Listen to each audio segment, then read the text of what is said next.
My name is Jiwon, and 3 months ago I had exactly $412, 1 cracked phone, 2 clean socks, and a landlord who considered hot water a luxury feature. I wish I could say I had reached rock bottom with dignity. I had not. I had reached rock bottom while carrying a rice cooker with no lid, a plastic bag full of instant noodles, and a folding mattress that made a noise like a dying accordion every time I sat down. I had just lost my job at a real estate photography company because, according to my boss, I lacked a premium mindset. This was an interesting complaint from a man who once used a picture of a hotel lobby to advertise a basement studio with no windows.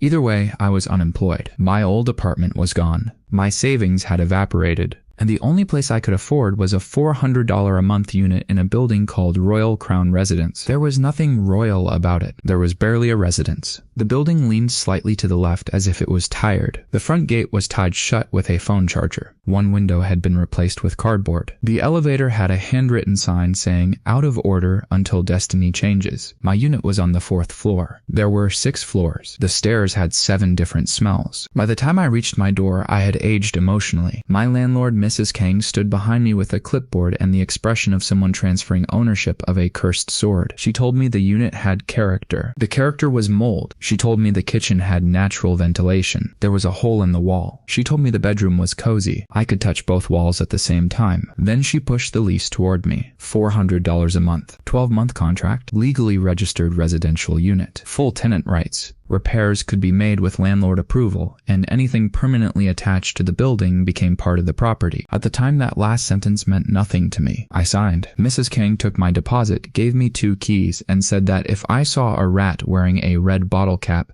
I should not feed him because he was getting arrogant. That was my welcome. I spent the evening cleaning. By cleaning, I mean I moved the trash into one pile so I could identify which trash was mine. The kitchen sink had 2 temperatures, cold and surprise. The refrigerator hummed even though it was unplugged. The ceiling fan rotated exactly once every 9 minutes. I put my folding mattress in the bedroom, ate noodles from the pot, and stared at the ceiling while calculating how many meals I could skip before my bank account became purely decorative. Eventually, exhaustion won. I fell asleep at 11:43 p.m. At exactly 3:51 in the morning, I opened my eyes because I heard a sound from the kitchen. It was a soft metallic click, then another. Then something that sounded suspiciously like a construction crew trying to be polite. I sat up. The room was dark. The air smelled different. Not better, just different. I grabbed the only weapon near me, which was the rice cooker, and crept toward the kitchen. The light switch worked on the 3rd try. I froze. The kitchen was gone. I mean, the location was the same. The walls were still where the walls should be, but the disgusting yellow counter had vanished. In its place was a slab of white marble so polished I could see my confused face reflected in it. The sink was deep brushed steel. The faucet had one of those flexible restaurant-style heads. Warm lights glowed beneath cabinets that had not existed when I went to bed. I stood there holding a rice cooker over my head. Then the refrigerator opened by itself. Cold blue light poured out. It was new. Not new to me. New. There was still nothing inside except one sad packet of kimchi. I touched the counter. Real stone. I opened a cabinet. Soft close hinges. I closed it. It gently floated shut like a rich person's eyelid. I opened it again. I closed it again. I did this 11 times. Then a small transparent message appeared in front of my face. I dropped the rice cooker. The message floated in the air. Property upgradability awakened. Current residence confirmed. Legal occupancy valid. Qualified sleep period completed. 1 residential upgrade applied. My first thought was that I had finally developed mold poisoning. My second thought was that mold poisoning had excellent taste in countertops. I waved my hand through the message. Nothing happened. I blinked hard. It remained there for another few seconds, then faded. I spent the next hour inspecting everything. There was no construction dust, no tool marks, no hidden workers. The marble had somehow replaced the old counter perfectly. New cabinets fit into the same space. The plumbing had improved. Even the electrical outlets now had little covers and USB ports. At 6 in the morning, I called Mrs. Kang. She answered sounding like she had just fought a bear in a dream. I asked whether she had renovated my kitchen overnight. There was silence. Then she asked whether I had started drinking. I reminded her I could not afford drinking. She hung up. That was reasonable. I told myself there had to be an explanation. Maybe the kitchen had always looked like this and extreme poverty had affected my eyesight. Maybe I had entered the wrong apartment. Maybe the building had rotated. I checked the door number. 403. My socks were on the floor. My noodle pot was in the sink. This was my apartment, so I did what any intelligent person would do. I spent the entire day waiting for night. At 8:30 p.m. I brushed my teeth. At 8:35, I turned off every light. At 8:36, I realized I was too excited to sleep.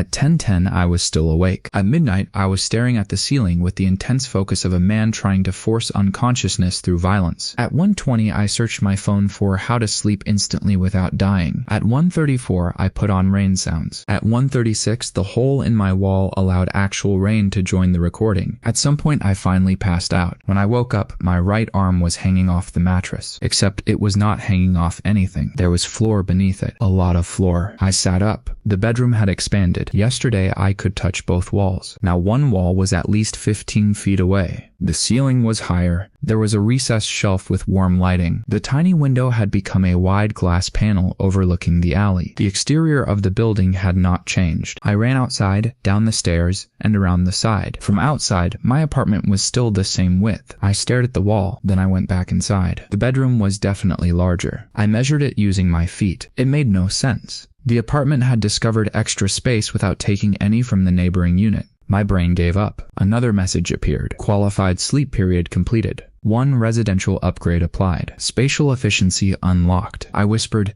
"That is not efficiency. That is witchcraft." The message did not care. For the next 3 nights, I became the world's most motivated sleeper. Night 3 gave me a bathroom with heated floors, a rainfall shower, and a toilet with enough buttons to launch a satellite. Night 4 replaced the cracked windows throughout the unit with silent double-layer glass and somehow turned the alley view into something that looked cinematic. Night 5 added a small balcony. Again, impossible. There had been no balcony outside. Now there was. From the street, it looked as though the building had always possessed one. The brickwork had even aged naturally around the supports. That was when I started understanding the ability. It did not simply renovate. It rewrote the property. It behaved like reality had been embarrassed by the house and was quietly fixing its mistakes. I tested the rules. A 2-hour nap did nothing. Sleeping on the hallway floor for 6 hours did nothing because the hallway was common space, not part of my leased unit. Sleeping inside my locked apartment for 4 hours and 3 minutes upgraded the ceiling lights. Sleeping with 1 foot outside the front door did not create a half upgrade, which was disappointing. I slept in my friend Dongsu's apartment one night. Nothing happened because I was not a legal occupant. Then Dongsu, who would sign any document if you bought him fried chicken, wrote a 1-week sublease agreement with his landlord's permission. I slept there. The next morning, his shower had become a glass spa room with 6 water jets. Dongsu stared at it for 20 seconds. Then he looked at me. Then he looked at the shower. Then he asked if I was a wizard. I told him I was unemployed. He said those were not mutually exclusive. I made him swear not to tell anyone. He immediately asked if we could use the power to turn his gaming room into a spaceship. I told him the ability appeared random. He spent the next 3 nights arranging toy rockets around my mattress in case the property could take a hint. It could. The 3rd upgrade gave his room acoustic wall panels, hidden cable management, a motorized standing desk, and indirect lighting that made his computer setup look like the control room of a luxury starship. Dongsu became emotional. He hugged his monitor. I became terrified. Because if the ability could create this much value from sleeping, then my $400 apartment was no longer a place to hide from debt. It was an asset, and I had spent 5 nights thinking like a tenant. The next morning, I went to see Mrs. Kang. She was in the building office arguing with a delivery driver about whether the potted plant by the door belonged to civilization. I asked how much she would sell unit 403 for. She laughed for so long that she had to sit down. Then she realized I was serious. The apartment was in a terrible neighborhood, in a terrible building, with a terrible layout. The unit had plumbing problems, electrical problems, moisture problems, and a bathroom ceiling that had once dropped a piece of plaster into my toothbrush cup. Before the upgrades, she would have been lucky to get $38,000 for it. Now, however, she had seen the kitchen. She had also seen the bedroom. She had not seen the toilet buttons because I refused to explain them. She wanted $80,000. I had $412. This was what experts call a gap in financing. I could not get a normal bank loan. My employment status was recently rejected by a convenience store. My credit score had the emotional energy of a ghost, so I made Mrs. Kang a ridiculous offer. I would pay her $5,000 up front, then the rest over 2 years with interest. She laughed again. Then I offered to renovate 2 other units in the building for free. That stopped the laughing. She asked how. I said I had access to experimental modular interior technology. This phrase meant nothing. It sounded expensive. She narrowed her eyes. I kept my face completely serious. She asked how fast the technology worked. I said overnight. She stared at me. I stared back. The office clock clicked 7 times. Finally, she said she had a vacant unit on the 2nd floor that had been empty for 9 months because the bathroom smelled like boiled shoes. If I could improve it in 1 week, she would consider my deal. I signed a temporary occupancy agreement for Unit 206 that afternoon. Legal occupancy. That was all my ability cared about. I slept there that night on my folding mattress. The next morning, the bathroom had new ventilation, stone tile, and a heated towel rack. Mrs. Kang walked in, touched the wall, and made a noise I had only heard from people finding extra dumplings in a takeout box. Night 2 gave the unit a compact built-in laundry wall. Night 3 installed better soundproofing and widened the living room. Night 4 created a tiny sunroom where there had previously been a useless exterior recess. Night 5 replaced the kitchen. By day 6, Unit 206 looked like something a social media influencer would pretend to live in. Mrs. Kang signed the sale agreement for $403. The terms were still brutal, but I owned my first property. Well, technically I owned it in the future and currently owed an elderly woman enough money to make my stomach hurt. Still, it was mine. That night, I slept in 403 with ownership papers beside my mattress. The next morning, the ability changed. New status detected. Resident ownership confirmed. Upgrade efficiency increased. Asset evolution path available. I sat up so fast I almost headbutted my new recessed ceiling. Apparently the ability liked owners more than renters. That was very useful information. It was also dangerous information for a broke man with poor impulse control. I spent the next 2 weeks living like a professional hibernating bear. Every night something upgraded. The tiny balcony became a full-width terrace with folding glass doors. The living room gained a recessed media wall, built-in storage, and a fireplace that somehow vented through a route that did not exist yesterday. The bedroom became a hotel suite. The bathroom became larger than my original apartment. The kitchen got a hidden pantry. The floors changed to warm natural wood. The air smelled faintly of cedar even though I did not own anything made of cedar. Then, on the 15th night, I woke up to sunlight on my face. That was strange. My bedroom faced another building. There had never been direct sunlight. I walked into the living room. The ceiling above me was glass. I looked up. Blue sky. I stood there with my mouth open. There was now a private stairway leading from my unit to the roof. I followed it. The door opened. There was a rooftop pool. A real rooftop pool, not a little plastic tub. A long, narrow infinity pool with dark stone edges, wood decking, 2 lounge chairs, planters, a glass windscreen, and a view across the neighborhood. The rest of the building still looked miserable. Satellite dishes leaned at strange angles.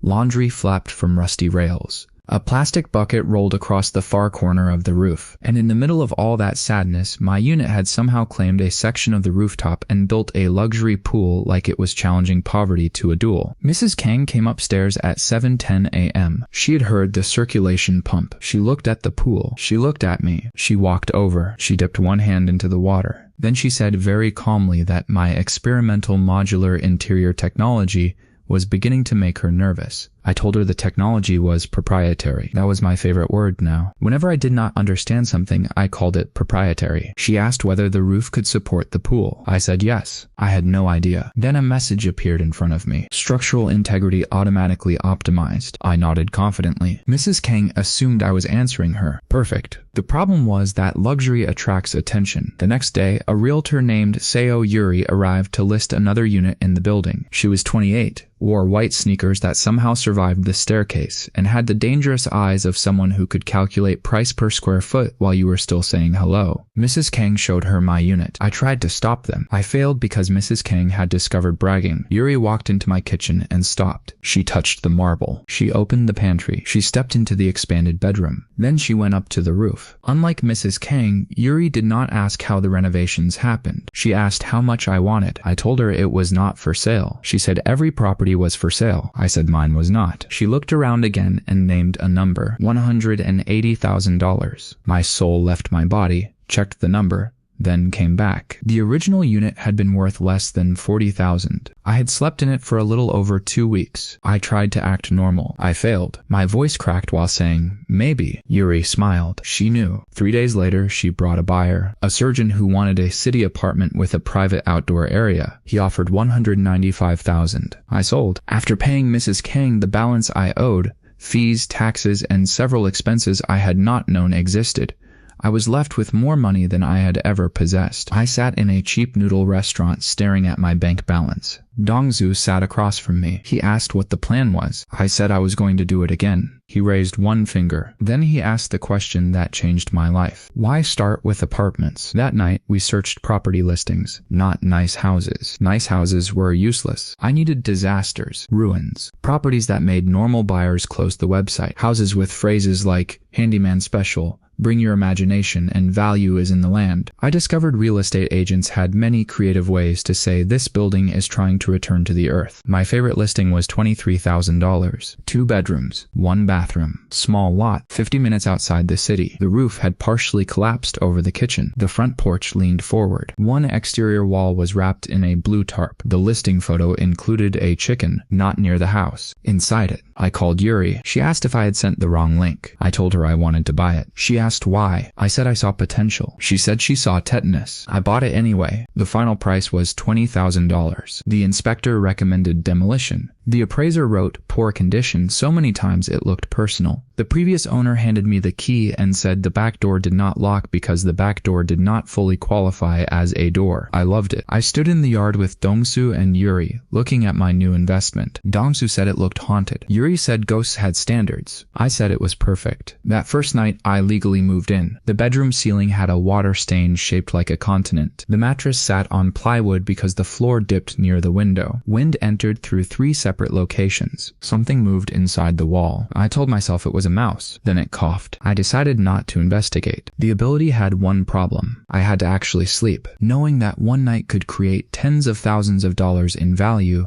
did not make sleeping easier. Neither did the coughing wall. I put on earplugs. I wore a sleeping mask. I drank warm milk. The milk tasted like the refrigerator. At 2:00 a.m., I finally drifted off. At 6:15, I woke up because something soft was touching my foot. I screamed. The chicken from the listing photo screamed. We both ran in opposite directions. Then I stopped. The room smelled new. The collapsed section of ceiling was gone. The entire roof had been replaced. Not patched. Replaced. New structure. New shingles. New gutters. New insulation. The blue tarp was gone. The house looked 10 years younger. The chicken looked unimpressed. A message appeared. Owner-occupied residence detected. Property condition, severe deterioration. Priority upgrade applied. Safety systems restored. I laughed. The ability had priorities. Apparently, it would not give me a wine cellar while rain entered through the roof. That was reasonable. I spent the next 20 nights in the shack. Every morning became Christmas for adults who enjoy building inspections. Night 2 repaired the foundation. Night 3 rewired the entire property and upgraded the electrical panel. Night 4 replaced every pipe. Night 5 created a proper primary bathroom. Night 6 expanded the house. Night 7 added a second floor. That one almost killed me emotionally. I went to sleep in a single-story cottage. I woke up and there were stairs in the hallway. Stairs. I climbed them. There was an entire second floor with 2 bedrooms, a bathroom, a study nook, and a balcony. From outside, the house now had a second story. The roof line had changed. The chimney had moved. The oak tree beside the house had somehow grown around the new shape without losing a branch. It was not renovation. It was reality editing with an architectural degree. By night 10, the $20,000 shack was a modern farmhouse. By night 12, it had a 3-car garage. By night 14, the garage floor was nicer than my old bedroom. By night 15, a basement appeared. I did not even know basements could appear overnight. I opened a door that had not existed the previous evening, walked down, and found a home theater. The screen was bigger than Dongsu's entire apartment wall. There were 12 leather seats. Dongsu came over that afternoon. He stood in the theater. Then he turned to me with tears in his eyes and asked if he could legally become my dependent. I said no. Night 16 added a gym. Night 17 created a glass-walled office. Night 18 turned the backyard into a landscaped garden.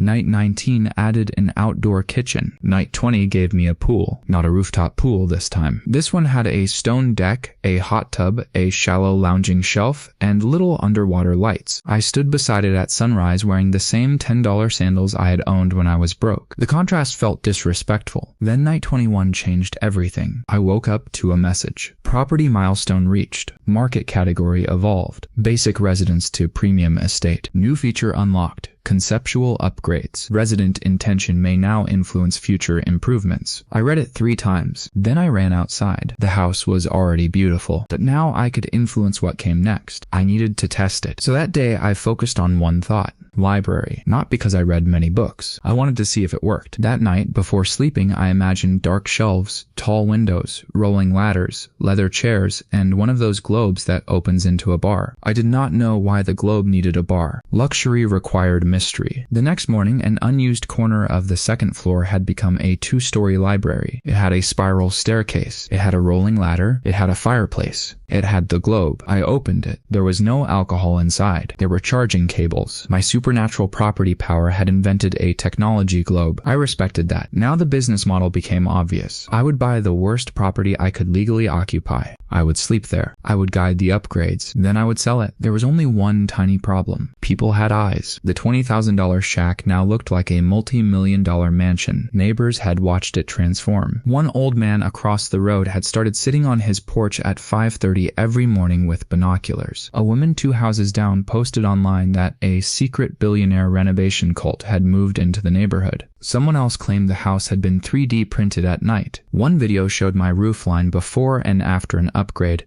It got 800,000 views. Comments ranged from fake to government experiment to please ask them to upgrade my bathroom. I needed a cover story. So I created a company. Technically, I created a website. The company came later. I called it Dawnstone Renovations. The slogan was, "Tomorrow looks better." I paid a freelancer to design a logo. I bought 2 hard hats. I parked a rented construction van outside the property. Every afternoon, Dongsu and I carried tools in through the front door. Every evening, we carried the same tools back out. We never used them. One of the toolboxes was empty. The other contained snacks. This was our entire construction operation. Yuri handled the paperwork. She had spent the past few weeks watching my impossible projects and had reached a healthy professional conclusion. She did not want to know. She wanted commission. I appreciated that. She found a luxury appraiser from the city. He arrived in a black sedan and walked around the house 3 times. He asked for renovation invoices. I gave him a folder. The folder contained actual invoices for legal inspections, electrical certification, surveying, and architectural documentation that Yuri had helped arrange after each major change. That was the weirdest part of the power. The physical property updated perfectly, but government records did not. If the house grew a 2nd floor on Tuesday, the county database still thought it was 1 story, so every Wednesday was paperwork day. I became excellent at explaining impossible buildings to confused officials. My strategy was simple: never explain more than necessary. The inspector asked when the 2nd floor framing went in. I said the structure was completed using an accelerated prefabrication process. He asked what company. I said Dawnstone. He asked where the permits were. I showed him emergency correction permits and post-construction engineering reports. He asked why no one saw workers. I said off-site fabrication. Technically, all fabrication was very off-site, possibly outside reality. He eventually approved it because the structure was absurdly safe. Every beam was perfect. Every pipe exceeded code. Every wall was straight. One structural engineer became angry because he could not find anything wrong. He spent 4 hours searching for defects. Finally, he found one cabinet handle slightly loose. He wrote it down triumphantly. I tightened it. He looked personally betrayed. When the appraiser finished, he valued the property at $6.8 million. I almost swallowed my tongue. Yuri thought we could list at 7.5. Dongsu wanted 8. I wanted to see how far the ability could go, so I stayed. Night 22 gave the library hidden climate control. Night 23 created a wine room, apparently ignoring my lack of wine. Night 24 expanded the garage to include a workshop. Night 25 added a guest suite above the garage. Night 26 created a small stream through the landscaping. This was not connected to any municipal water source. It simply existed. I followed it through the property. It came from a stone wall. It crossed under a tiny bridge, then it disappeared beneath another stone wall. I decided not to ask. Night 27 gave the estate a security system, not normal cameras. Tiny black lenses appeared inside decorative exterior fixtures. My phone received an app notification, facial recognition, perimeter alerts, vehicle identification. I had not installed the app. The app had installed itself. That was concerning. Night 28 gave me a sauna. Night 29 gave me a glass elevator. There were only 2 floors. The elevator was excessive. I loved it. Then I made a mistake. Before night 30, Dongsu came over with fried chicken, and we watched a movie in the basement theater. He joked that a $10 million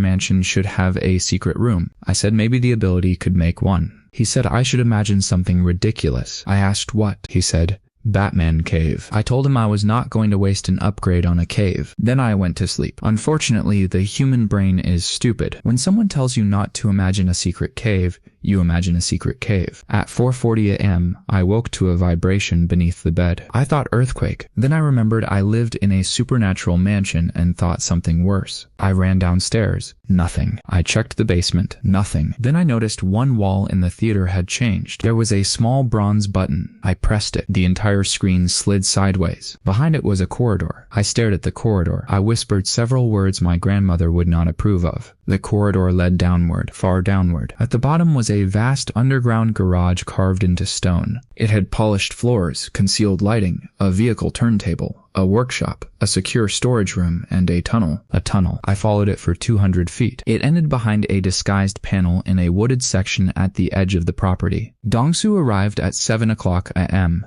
I took him downstairs. He dropped the chicken he was carrying. Then he knelt on the garage floor and apologized to the universe for ever doubting me. The property value jumped again. Yuri brought in a second appraiser, then a third. No one wanted to believe the numbers. The lowest estimate was 9.1 million. The highest was 11.4. We listed at 10 million. The listing broke the local real estate website. Not literally, but the traffic crashed the property page twice. People could not understand how a house purchased for $20,000 6 weeks earlier had become a luxury estate with a secret underground garage. I could not understand it either. A tech founder offered 9.5 million. A retired athlete offered 9.8. A wealthy streamer toured the house while live streaming and screamed so loudly when the theater wall opened that the microphone clipped. He offered the full 10 million. Cash. I accepted. When the sale closed, I sat in Yuri's office looking at the final number. Even after taxes, fees, loans, and every other financial predator took a bite, I was rich. Actually rich. Not I can buy the expensive noodles rich. I could buy the noodle restaurant.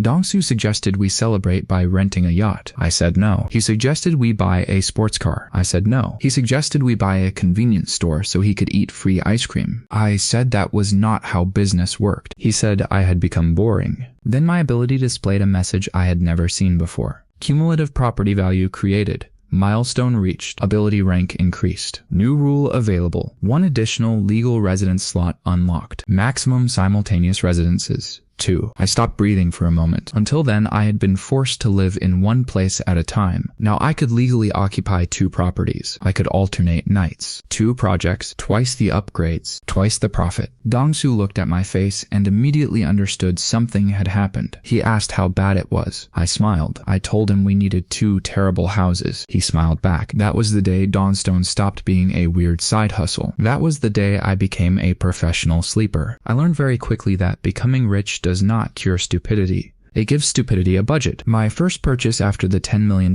sale was a $12,000 house shaped like a shoebox. My second was a $31,000 house shaped like someone had dropped a larger shoebox on top of a smaller one. Yuri hated both. She had developed a specific facial expression for my investments. It was the face of a woman watching someone buy expired yogurt at an auction. The first property sat in an old industrial neighborhood where every third building was either a machine shop, a warehouse, or a coffee place pretending it had invented exposed brick. The house itself was squeezed between 2 taller structures. It was only 14 feet wide. The front room was so narrow that if 2 people tried to pass each other, one of them had to become emotionally flexible. The second property was farther out. A half-finished concrete house on a hill. No flooring, no proper kitchen, no railing on the staircase. 1 bathroom had a toilet sitting in the center of the room like a modern art exhibit. Perfect. I legally registered both as residences. The ability confirmed 2 active slots. Then I discovered my first inconvenience. A property only upgraded after I physically slept there for the qualifying period. I could not sleep in both places on the same night. Apparently, even supernatural real estate powers respected basic scheduling, so I alternated. Monday, narrow house. Tuesday, concrete house. Wednesday, narrow house. Thursday, concrete house. I became a commuter whose job was unconsciousness. Dongsu wanted the title of Director of Sleep Logistics.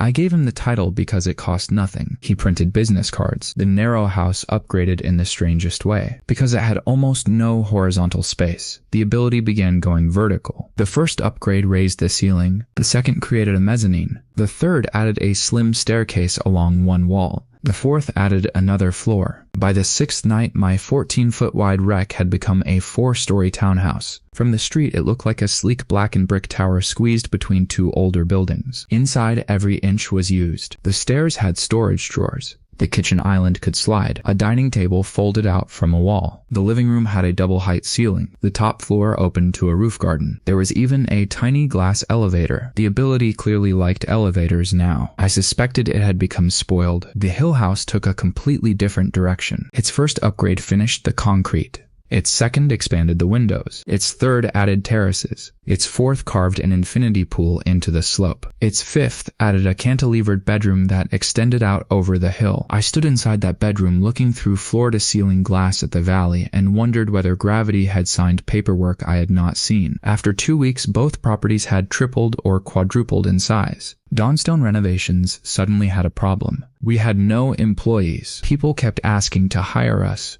Homeowners emailed photos of ugly kitchens. Developers wanted contracts. One hotel chain wanted us to renovate 80 bathrooms in 12 days. A man called and asked if we could do the overnight thing to his mother-in-law's basement while she was sleeping. I told him no. He asked whether that was a scheduling issue. I told him it was a life issue. We needed a better cover, so I hired people, real people. A project manager named Mina, 2 contractors, an architect, a building engineer, an accountant who looked at my first month of receipts and asked whether I had been raised by wolves. None of them knew the truth. They believed Dawnstone used an unusual combination of prefabrication, rapid inspection, and proprietary building systems. There was that word again. Proprietary. I could have printed it on my forehead. Their job was mostly to make the impossible look administratively possible. If I woke up and a house had gained a sauna, Mina would spend the morning updating plans. If the ability added a terrace, our engineer would inspect it and produce documentation. If a new staircase appeared, the architect would revise drawings while muttering that he had definitely not designed that. The strange thing was, every upgrade was excellent. No cheap shortcuts. No dangerous improvisation. The power understood building codes better than the people who wrote them. Sometimes it even added features required by rules I had never heard of. One morning, the narrow townhouse gained a second means of egress on the upper floor. Our architect stared at it. He had mentioned the issue the previous afternoon. The power had listened. That was useful. It was also creepy. I started avoiding saying words like helipad before bed. Dong-soo did not share this caution. He bought a notebook titled Things Jiwon Should Accidentally Think About. The first page included helipad,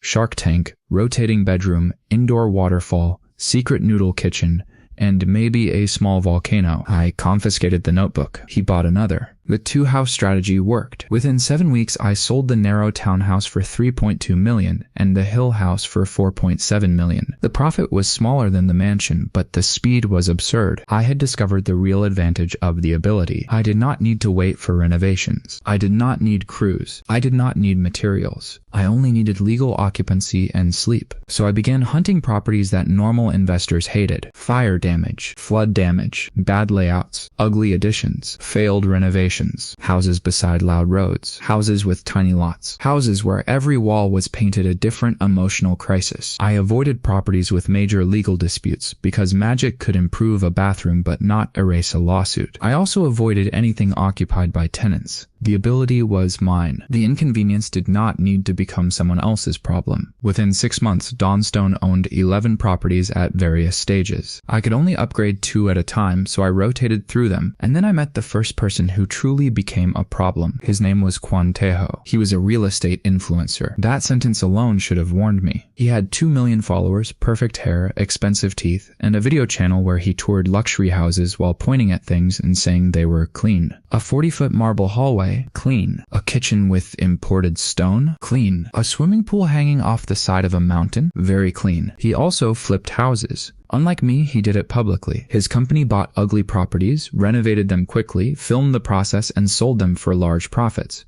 At first, I barely noticed him. Then he noticed me. One of my properties went viral. It was a $35,000 cottage near a lake. When I bought it, the listing described the water view as seasonal. This meant you could see a small piece of lake in winter after all the leaves fell off the trees, and if you leaned dangerously from the bathroom window. I spent 12 nights there. The ability apparently took the lack of view as an insult. On night 9, it added a third floor. On night 10, it created a rooftop deck. On night 11, the deck gained a glass pavilion. On night 12, the entire rear section of the house shifted higher along the slope. Now every bedroom could see the lake. A local drone photographer captured before and after images. The post exploded online. That was when Taeho uploaded a video titled "The Fake Overnight Mansion Scam." I watched it with Dongsu. Taeho stood in front of a screen showing my lake house. He said no legitimate renovation company could make structural changes that quickly. Correct. He said Dawnstone was hiding construction timelines. Also correct. He said the before photos might have been manipulated. Incorrect, but understandable. Then he challenged me publicly. He wanted Dawnstone and his company to each buy a distressed house with the same budget. 30 days. At the end, 3 appraisers would determine which property gained more value. Winner got $100,000 for charity. Loser had to appear on the winner's channel and admit the other company was better. Dongsu paused the video. He looked at me. I looked at him. He asked if we were doing it. I said absolutely not. 10 minutes later, Yuri called. She said we should absolutely do it. I said no. Then Mina called. She said our website had received 4,000 new inquiries because of the challenge. I said that did not change anything. Then Mrs. Kang called. I had not heard from her in weeks. She told me Taeho had bad eyebrows. I asked what that had to do with me. She said a man with bad eyebrows could not be allowed to win. I accepted the challenge. This is why business decisions should not be made by committee. The challenge rules were simple. Each team had a purchase budget of $50,000. The properties had to be publicly listed. No demolition and rebuild. 30 days. All legal permits required. The entire process would be filmed. That last part was inconvenient. I could not exactly let cameras watch a staircase appear at 4:00 a.m., so I needed a property where strange overnight changes could be hidden. We searched hundreds of listings. Taeho chose a ranch house with a burned kitchen. Safe choice. Good neighborhood. Large lot. Easy resale. He made a video explaining his strategy. Dongsu watched it and said Taeho's haircut probably had a zoning permit. I told him to focus. Then Yuri found our property. $48,000. Former funeral home. I stared at the listing.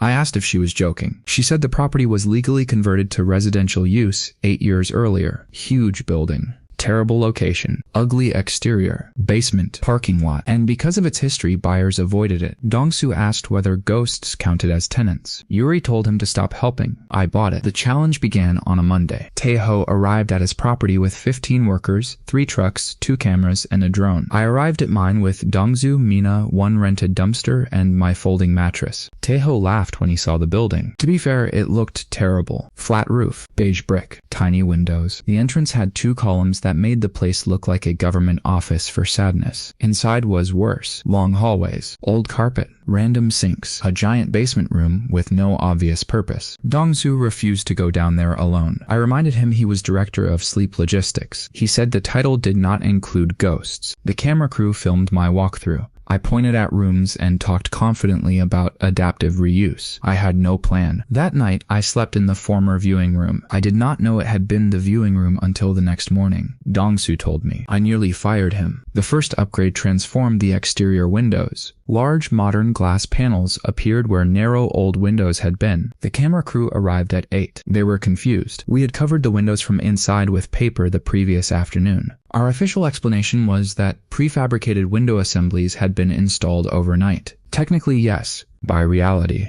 Taeho's team demolished his burned kitchen. They looked extremely productive. I spent the day doing paperwork and pretending not to nap. Night 2 upgraded the roof. Night 3 redesigned the interior hallways. Night 4 created an indoor courtyard by opening a section of the building to the sky. That one caused panic. I woke up and birds were inside my house, not trapped. They were in the courtyard. There was a tree, a real tree. I had gone to sleep in a former funeral home. I woke up with a private garden growing in the middle. Mina arrived, walked into the courtyard, and silently took off her glasses. Then she put them back on. She asked where the tree had come from. I said mature tree transplantation. She asked when. I said early. She asked how early. I said very. She looked at me for a long time. Then she wrote something on her clipboard. I never asked what. By day 7, Taeho had new cabinets. I had a courtyard. By day 9, he had new flooring. I had a second story. By day 12, he had a finished primary bathroom. I had an indoor pool. That was not entirely my intention. I had gone to bed thinking the giant basement needed something memorable. I imagined a spa. The ability heard Roman emperor. The basement became a warm indoor pool room with arched stone walls, a skylight shaft, a sauna, a steam room, and a sunken lounge. There was also a tiny waterfall. Dong-soo claimed victory for the notebook. I told him he had written indoor waterfall on page 1. He said exactly. The camera crew loved it. The internet became obsessed. Every morning there was another reveal. People started waking up early just to see what Dawnstone had supposedly installed overnight. Our videos got millions of views. Taro became visibly annoyed. He changed strategy. Instead of a basic flip, he added expensive features. Outdoor kitchen, home gym, cinema room, smart lighting. He hired more workers. His house became beautiful. Unfortunately for him, I had unlocked conceptual upgrades. Before night 15, I thought about peaceful. The next morning, my ridiculous former funeral home had acoustic insulation so good I could not hear traffic from the main road. Before night 16, I thought about dramatic. I woke up to a floating staircase curving around the courtyard tree. Before night 17, I thought about fun. The power created a hidden slide from the second floor game room into the basement pool. I tried it once, then 4 more times for safety testing. Before night 18, Dong-soo wrote snack elevator on a sticky note and placed it beside my bed. The next morning, a small dumbwaiter connected the kitchen to the upstairs media room. I was furious. Then I used it to send myself dumplings. I became less furious. The challenge should have been easy. Then Taeho got clever. He stopped competing on features. He attacked legality. On day 19, a city inspector arrived without warning. Then another. Then a fire inspector. Then a zoning officer. Someone had filed multiple complaints about unpermitted structural work. I knew exactly who. Taho smiled too much when I saw him that afternoon. The problem was real. My team had kept up with permits as best as possible, but the ability moved faster than bureaucracy. The second floor was documented after construction. The courtyard had appeared before approval. The pool had all required safety systems, but the city had no record of how it had been excavated. The officials did not accuse me of magic. They accused me of being annoyingly fast. For 2 days, upgrades stopped because the property was under partial work order, not because the ability stopped, because I refused to sleep there while my legal occupancy status was being questioned. That distinction mattered. I stayed at my other active property. Taeho gained ground. His channel uploaded a video about doing renovations the right way. Dong-soo watched it 3 times so he could become more offended. Mina saved us. She discovered a local provision for adaptive reuse projects that allowed certain interior changes to be approved through an expedited professional certification process if the building remained within structural and occupancy limits. Our engineer inspected everything. It passed. Of course it passed. The ability seemed personally offended by unsafe construction. The city lifted the order. I returned on night 22. I had lost 3 nights, so I needed bigger upgrades. I went to bed thinking about value. That was too vague. The next morning, every bathroom had upgraded fixtures. Nice. Not enough. Night 23, I thought about uniqueness. The ability responded by transforming part of the flat roof into a greenhouse lounge. Night 24,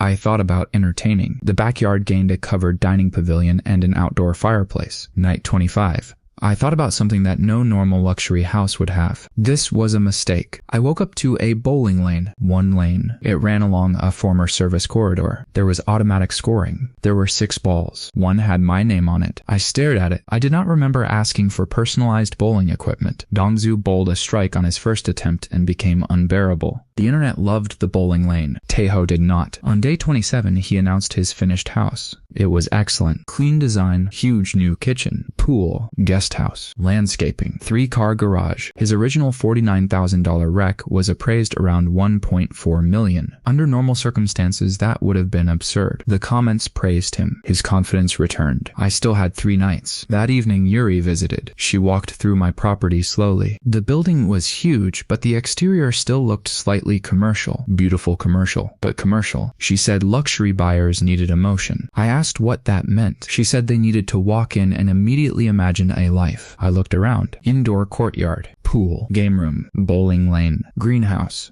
It felt impressive, but she was right. It did not feel like a home. That night, I did not imagine a feature. I imagined a feeling, warm, comfortable, a place where someone with a ridiculous amount of money would still want to walk around barefoot. The next morning, the entire property changed subtly. Wood appeared where there had been cold stone. The lighting softened. Built-in shelves filled blank walls. Window seats appeared. The courtyard gained a shallow, reflecting pond around the tree. The giant spaces were divided just enough to feel human. Even the indoor pool became warmer, with textured walls and quiet lighting. Nothing was more expensive. Everything was better. Night 29, I thought about family. The next morning, the property added a guest wing with 2 suites, a playroom, and a second small kitchen. Night 30 was the final upgrade before appraisal. Dongsu asked what I was going to imagine. I told him I did not know. We sat in the courtyard looking at the tree. He suggested helipad. I said no. He suggested rotating bedroom. No. He suggested secret noodle kitchen. I reminded him we already had a snack elevator. Then he became serious for almost 8 seconds.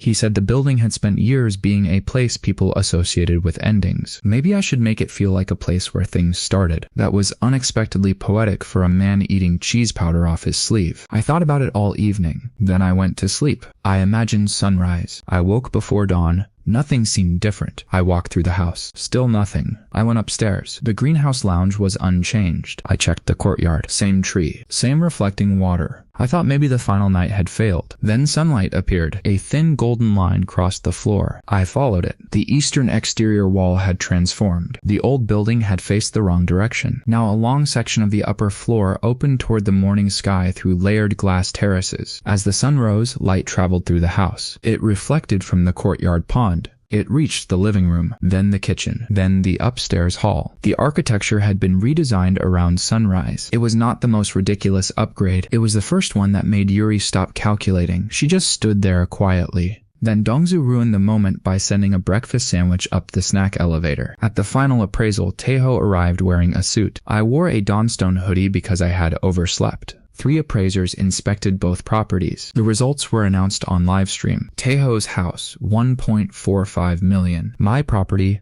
5.9 million. Dongsu screamed before the announcer finished the number. Taeho stared at me. The internet exploded. I donated the challenge money to a housing charity. Taeho had to come onto my channel and admit Dawnstone had won. He did it with the emotional warmth of a freezer. I thought the rivalry was over. I was wrong. The challenge made Dawnstone famous. That was good for business. It was terrible for secrecy. People began tracking my purchases. Whenever a cheap, ruined house was bought by a company connected to me, online forums appeared. They posted old listing photos. They posted satellite images. They guessed what would happen next. One group called themselves the Dawn Watchers. Every morning at sunrise, they drove past my active projects looking for changes. Someone built a spreadsheet. It included my sleep schedule. That was disturbing. I changed my holding companies. They found those too. I bought through a trust. They found the trust. I used another real estate agent. Yuri found out and became more frightening than the Dawn Watchers, so I returned to Yuri. Meanwhile, Taeho changed tactics. He began buying ruined houses before I could. Anytime a property got attention online,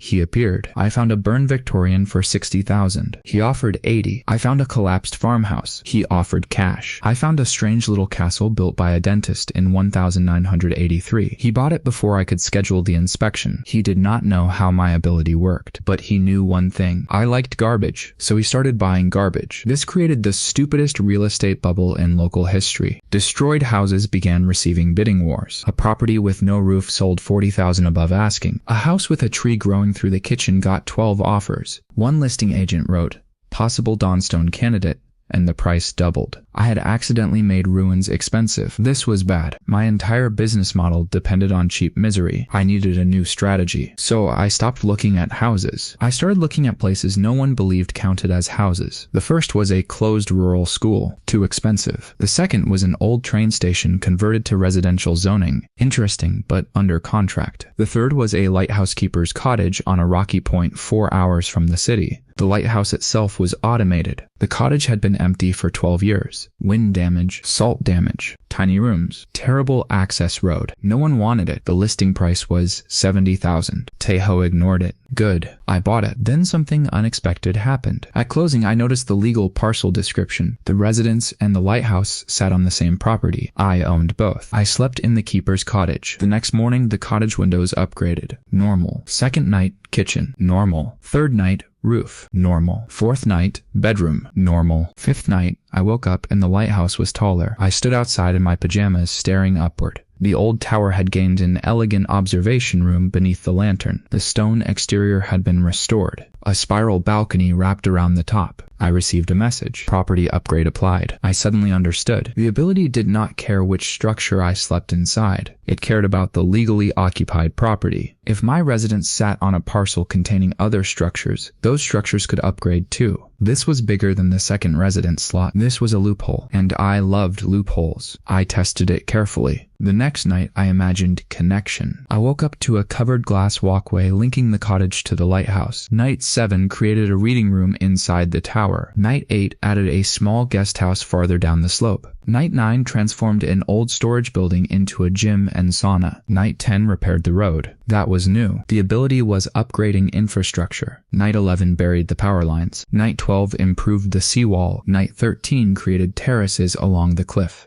Night 14 gave me a heated infinity pool overlooking the ocean. I stood beside it while waves exploded against the rocks below. Dong-soo arrived and asked whether I was trying to become a movie villain. I told him I was considering it. The estate sold 3 months later for $8.6 million, but the money was no longer the most exciting part. The rule had changed in my mind. I did not need a ruined house. I needed a cheap legal residence attached to valuable possibilities. That was how I found the motel. It cost less than one luxury apartment in the city. 22 rooms, one manager's residence, an empty swimming pool, a dead neon sign, a cracked parking lot, a restaurant with a roof shaped like a pancake. The motel had been closed for 4 years. It sat beside an old highway that newer roads had bypassed. Nobody wanted it. The manager's unit was legally registered residential space. The entire motel was one parcel. I stared at the listing. Yuri stared at me. Dong-soo stared at the photo of the empty pool. I said, I think I can sleep in the manager's unit. Yuri said, please do not say the next sentence. I said, and upgrade the entire motel. She covered her face. I bought it. The first night fixed the manager's apartment.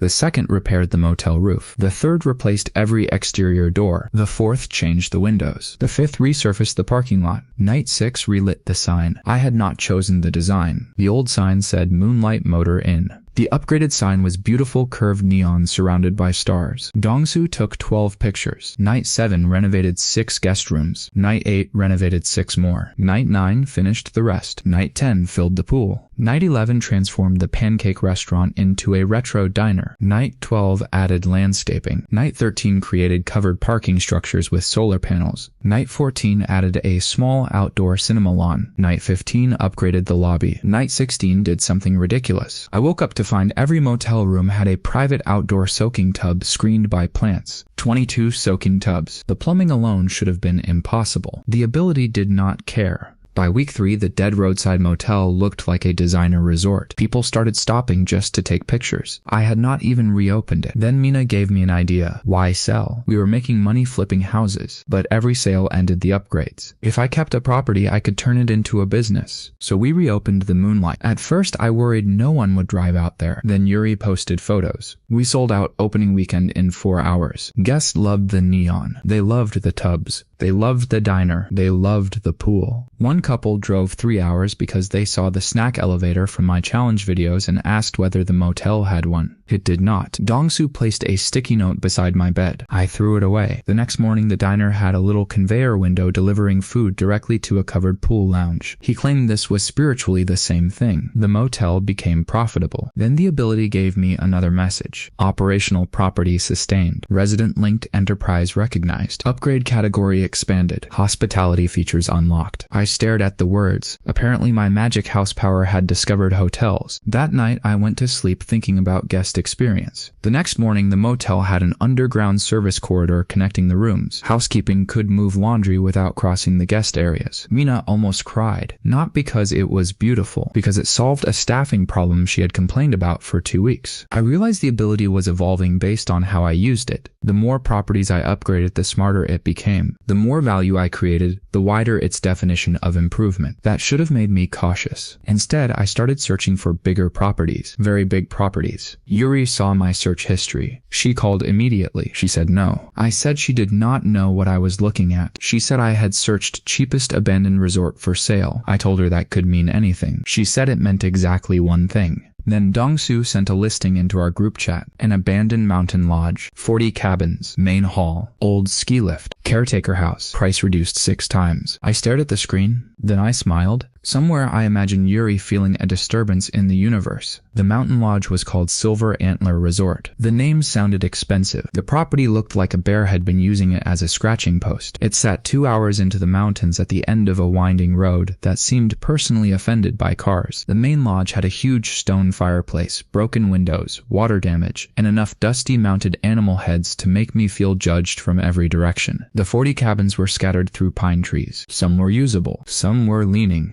One had a tree inside it, not through it. Inside, a pine had grown straight through the floor and out the roof. Dong-soo stood in that cabin and said we should keep the tree. I said absolutely not. He put a sticky note on the trunk. It said indoor forest. I removed it. The old ski lift had not operated in 15 years. The restaurant kitchen looked like it had been abandoned during a zombie movie. The indoor pool was empty except for leaves, a traffic cone, and one shoe. The caretaker house was tiny, ugly, and legally residential. That was all I needed. The property cost $2.1 million. Before I became a supernatural real estate goblin, that number would have caused my body to shut down. Now I signed the documents. Yuri asked whether I had a plan. I said I did. This was false. My plan was to sleep and see what happened. Night 1 repaired the caretaker house roof. Night 2 replaced the plumbing across the entire main lodge. Not just my residence, the whole lodge. Night 3 restored the electrical system across the property. Night 4 fixed drainage along the mountain road. Night 5 stabilized 7 cabins. The scale was increasing. I could feel it. The lighthouse estate had needed separate nights for separate buildings.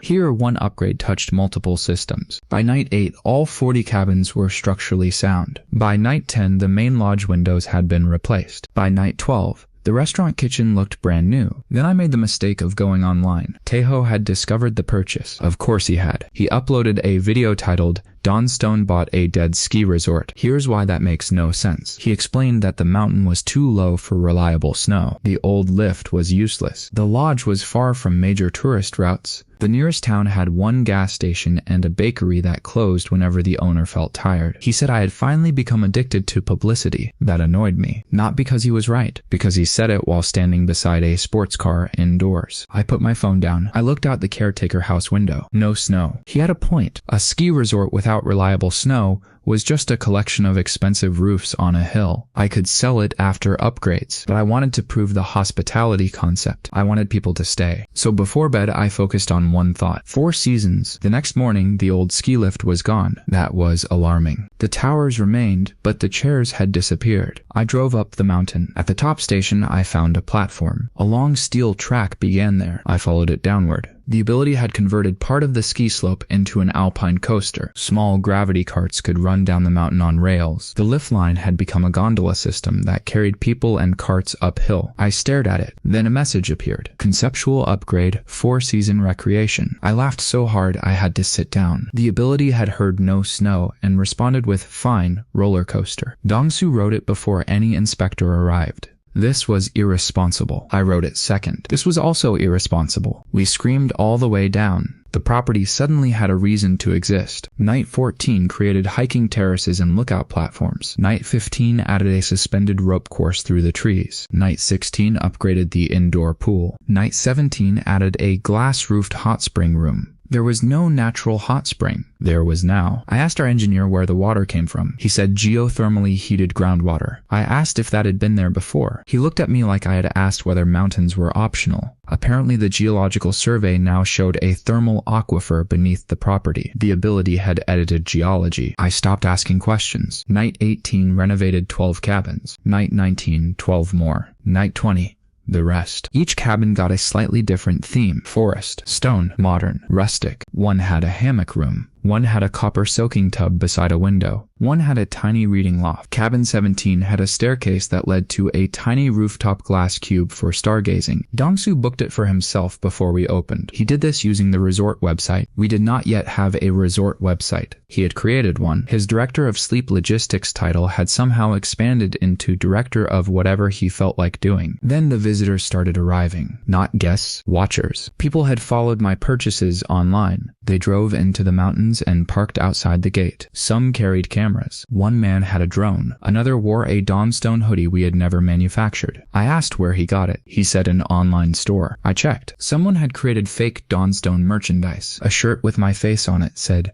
sleep, renovate, repeat. I bought one. Then I contacted the store and made them stop selling it. The attention created a serious problem. I could not let people film the property changing, so we built fences. Then fans flew drones over the fences. We installed drone detection cameras. Then someone launched a drone from the mountain trail. Dong-soo wanted to buy an eagle. I explained that eagles were not anti-drone equipment. He showed me a video. I told him no. The worst part was sleep. People gathered outside the gate at night hoping to see something. Cars honked. Someone played music. One man shouted questions toward the caretaker house at 2:00 a.m. I failed to qualify for an upgrade. That was the first time fame cost me a night. The next day, I was angry. Not supervillain angry. Tired person angry. That is worse in some ways. I needed quiet. The property needed privacy. So I did something simple. I moved. There were 40 cabins. The caretaker house was my registered residence, but the occupancy agreement for the property allowed me to use one staff cabin as secondary sleeping quarters. Our lawyer confirmed it. That night, I chose the farthest cabin. No one knew. I slept 8 hours. The next morning, the property added a security gatehouse and dense landscaping along the public road. Tall evergreens formed a natural visual barrier. The entrance road curved, blocking direct views into the resort. A berm appeared along the parking area. The ability had solved privacy through landscape design. I almost applauded. The next night, I thought about quiet. The property added acoustic glazing to the lodge and cabins. Then it went further. A low stone wall appeared around the guest zone. Not tall, not ugly, but somehow it blocked most road noise. Our engineer claimed the shape reflected sound upward. I did not understand. Dong-soo said it was a wall that told noise to go away. I accepted his explanation. Silver Antler opened 3 months later. It was booked for 6 weeks before the first guest arrived. The Alpine coaster became the main attraction. Then people discovered the hot spring. Then the cabins. Then the food. The bakery owner from the nearby town started supplying pastries. She stopped closing whenever she felt tired because suddenly she was making more money than the gas station. The town loved us. Taeho visited on opening weekend. He claimed he was there for content. He rode the Alpine coaster 5 times. The 5th ride was not filmed. I considered that a moral victory. The resort became so profitable that my accountant stopped making disapproving noises when I bought terrible property. She still made them, just less often. By then, I had upgraded 36 residential properties. Some I sold, some I kept. I had city townhouses, lake homes, a desert villa, the motel, and Silver Antler. Dawnstone grew. We opened an actual office. It had desks, employees, a receptionist, coffee that did not come from a packet. People assumed I was a genius developer. I knew the truth. I was a man who had accidentally discovered capitalism's most overpowered bedtime routine. Then the ability ranked up again. I was sleeping at Silver Antler when the message appeared. Cumulative upgrade chain, 100 qualified nights. Portfolio diversity milestone reached. Ability rank increased. Maximum simultaneous residences. 3. Remote intent planning unlocked. Property affinity preview unlocked. I sat on the edge of the bed. 3 residences. That alone was huge. But property affinity preview sounded interesting. The next morning, I opened a listing on my phone. A small rundown beach house. A message appeared beside the image. Property affinity high. Potential evolution tendencies. Water access, recreation, view optimization. I opened another. Old suburban ranch. Affinity moderate. Potential family comfort, garden, spatial expansion. Then another, tiny downtown condo. Affinity low. Potential, interior efficiency. The ability could now tell me which properties had the best upgrade potential before I bought them. I became dangerous for about 6 hours. Then I learned the preview had a sense of humor. Yuri sent me a property as a joke. It was an old farmhouse beside a massive abandoned greenhouse complex. $300,000. The greenhouses were broken. The farmland was overgrown. The house had shag carpet. Property affinity, exceptional. Potential evolution tendencies, food production, botanical environment, hospitality, unknown. Unknown. I had never seen that. I bought it. Yuri stopped making jokes. The farmhouse upgraded normally at first. Roof, windows, kitchen, heating. Then on night 5, 1 greenhouse repaired itself. Night 6 repaired 3 more. Night 7 connected them with glass corridors. Night 8 installed hydroponic growing systems. Night 9 created automated irrigation. Night 10 added climate zones. 1 greenhouse became tropical, another Mediterranean, another stayed cool. By week 3, I owned what looked like a botanical research facility. Dong-soo walked through the tropical greenhouse wearing sunglasses and asked where the dinosaur was. I told him there would be no dinosaur. He said that sounded like a lack of ambition. The property began producing vegetables, then fruit, then herbs. The systems were almost fully automated. I had no farming experience, so I hired people who did. A local agricultural specialist named Haejin inspected the greenhouses and asked where we bought the equipment. I said proprietary. She said the pumps did not have manufacturer labels. I said prototype. She asked why the control software predicted humidity changes more accurately than the regional weather service. I said machine learning. I had reached the point where I could lie using business vocabulary faster than people could ask questions. Haejin accepted the job anyway. Within 2 months, the farm supplied Silver Antler, the Moonlight Motel Diner, and several restaurants. Then Night 26 created a dining pavilion inside the central greenhouse. The tables sat between citrus trees. A water channel ran through the floor. Small bridges connected seating areas. It was beautiful. Yuri suggested opening a restaurant. I told her we already had enough businesses. She showed me a projected revenue model. We opened the restaurant. This is how my life worked now. I slept. A room appeared. Someone made a spreadsheet. Suddenly I owned another business. The 3 residence limit made everything faster. I rotated among active projects. One night at the greenhouse property. One night at an old mansion near the university. One night at a tiny island cottage accessible by a 5-minute ferry. Then repeat. The island cottage had exceptional affinity. I expected a big house. The ability did something smarter. It upgraded the dock, then the seawall, then it added a boathouse, then it expanded the cottage without ruining the island, then it added a glass room facing the water, then a natural-looking tidal pool, then a tiny detached guest cabin. Everything stayed low and quiet. The island became worth millions without looking ridiculous. That taught me another lesson. The ability did not always chase size. It chased value according to the place. So I started treating each property like a puzzle. What did it want to become? The university mansion wanted knowledge. It added a library, study rooms, soundproof offices, and an absurdly beautiful attic observatory. The desert villa wanted shade and water efficiency. It created courtyards, thick walls, solar canopies, and a buried thermal storage system that made our engineers excited in ways I did not understand. An old warehouse loft wanted entertainment. It created a music room, cinema, climbing wall, and rooftop basketball half-court. One morning I woke up and found a vending machine built into the wall. It stocked sparkling water. I never requested it. Dong-soo had slept on the sofa the previous night. I became suspicious. He claimed innocence. Then I found a sticky note under my pillow that said vending machine. I changed the locks. He had a key. I changed the keypad code. He guessed it. I hired a security company. They liked him. I gave up. By the end of the year, Dawnstone had become a national story. Business magazines wanted interviews. Architecture magazines wanted plans. Universities wanted case studies. A television network offered me a renovation show. I refused all of them. I did not want experts looking too closely. Instead, we made simple videos. Before, after. A few controlled progress shots created by our real contractors doing cosmetic work during the day. People filled the gaps with their own assumptions. Some thought we used modular panels. Some thought we had hundreds of hidden workers.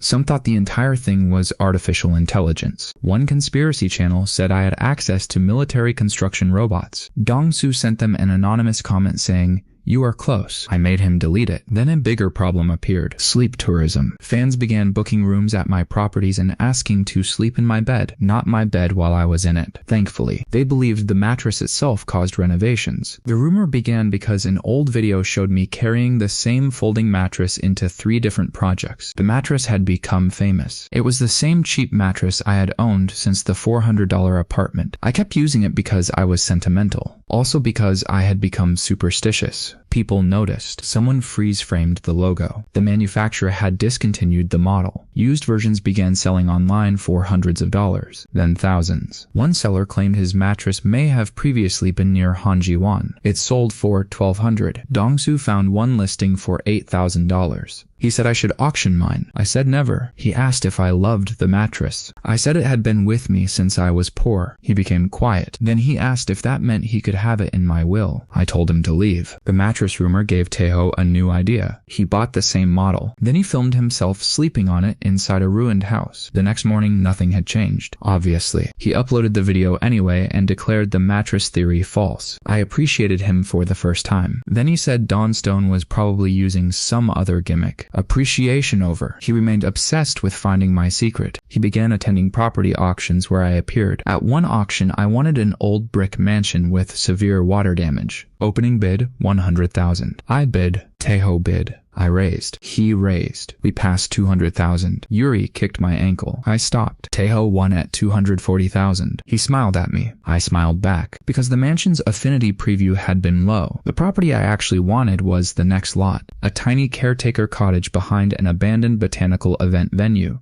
Opening bid, 60,000. Nobody cared. I bought it for 62. Taeho realized what happened. His smile disappeared. Dong-soo whispered that I had weaponized garbage. Correct. The event venue became one of my favorite projects. The property included old gardens, 2 empty halls, a pond, and the cottage. Night by night, the ability transformed it into a wedding venue. I had not intended that. I went to sleep thinking celebration. Apparently the property had strong opinions. A glass pavilion appeared beside the pond. The gardens reorganized into terraces. A stone path curved through flowering trees. One hall became a reception ballroom. The other became a preparation building with suites and catering space. The pond gained a bridge. Then little lights appeared under the bridge. Then a tiny boathouse. Mina said we could host weddings. I said no. She showed me projected revenue. We started hosting weddings. Again, this time Dongzu appointed himself director of cake logistics. No one had authorized that. He attended 4 tastings. The power kept expanding my business empire faster than I could understand it. I needed better systems. So I made rules. Rule 1. No property purchase without affinity preview. Rule 2. No conceptual upgrade without a written intention plan. Rule 3. Dongzu was banned from placing notes within 10 feet of my bed. Rule 4. Every new upgrade got inspected immediately. Rule 5. Maintain at least 1 boring property in rotation so I could sleep somewhere without waking up inside a water park. Rule 5 lasted 3 nights. The boring property was a small suburban house I had bought as a low-risk flip. Night 1 upgraded the kitchen. Night 2 added a garden room. Night 3 gave the backyard a lazy river. A lazy river. The lot was not large. The river looped around landscaping, passed beneath the garden room, curved beside the patio, and returned through a narrow channel. It was maybe 3 feet deep. There were 2 little bridges. I stood beside it in disbelief. A rubber tube floated past. I had not purchased a rubber tube. I checked my intention plan. Comfortable family outdoor space. Apparently the ability thought families needed transportation by tube. Dongzu visited. He put on swim shorts immediately. I said it was 9 in the morning. He said water respected no clock. The lazy river house went viral before lunch. A family bought it for 2.7 million. Their children saw the river and refused to leave. The parents made an offer while the children were still floating around the backyard. That sale pushed me into another milestone. Cumulative portfolio valuation exceeded 100 million. New ability function unlocked. Upgrade reserve. Unused qualified sleep energy may be stored. Maximum reserve. 3 upgrades.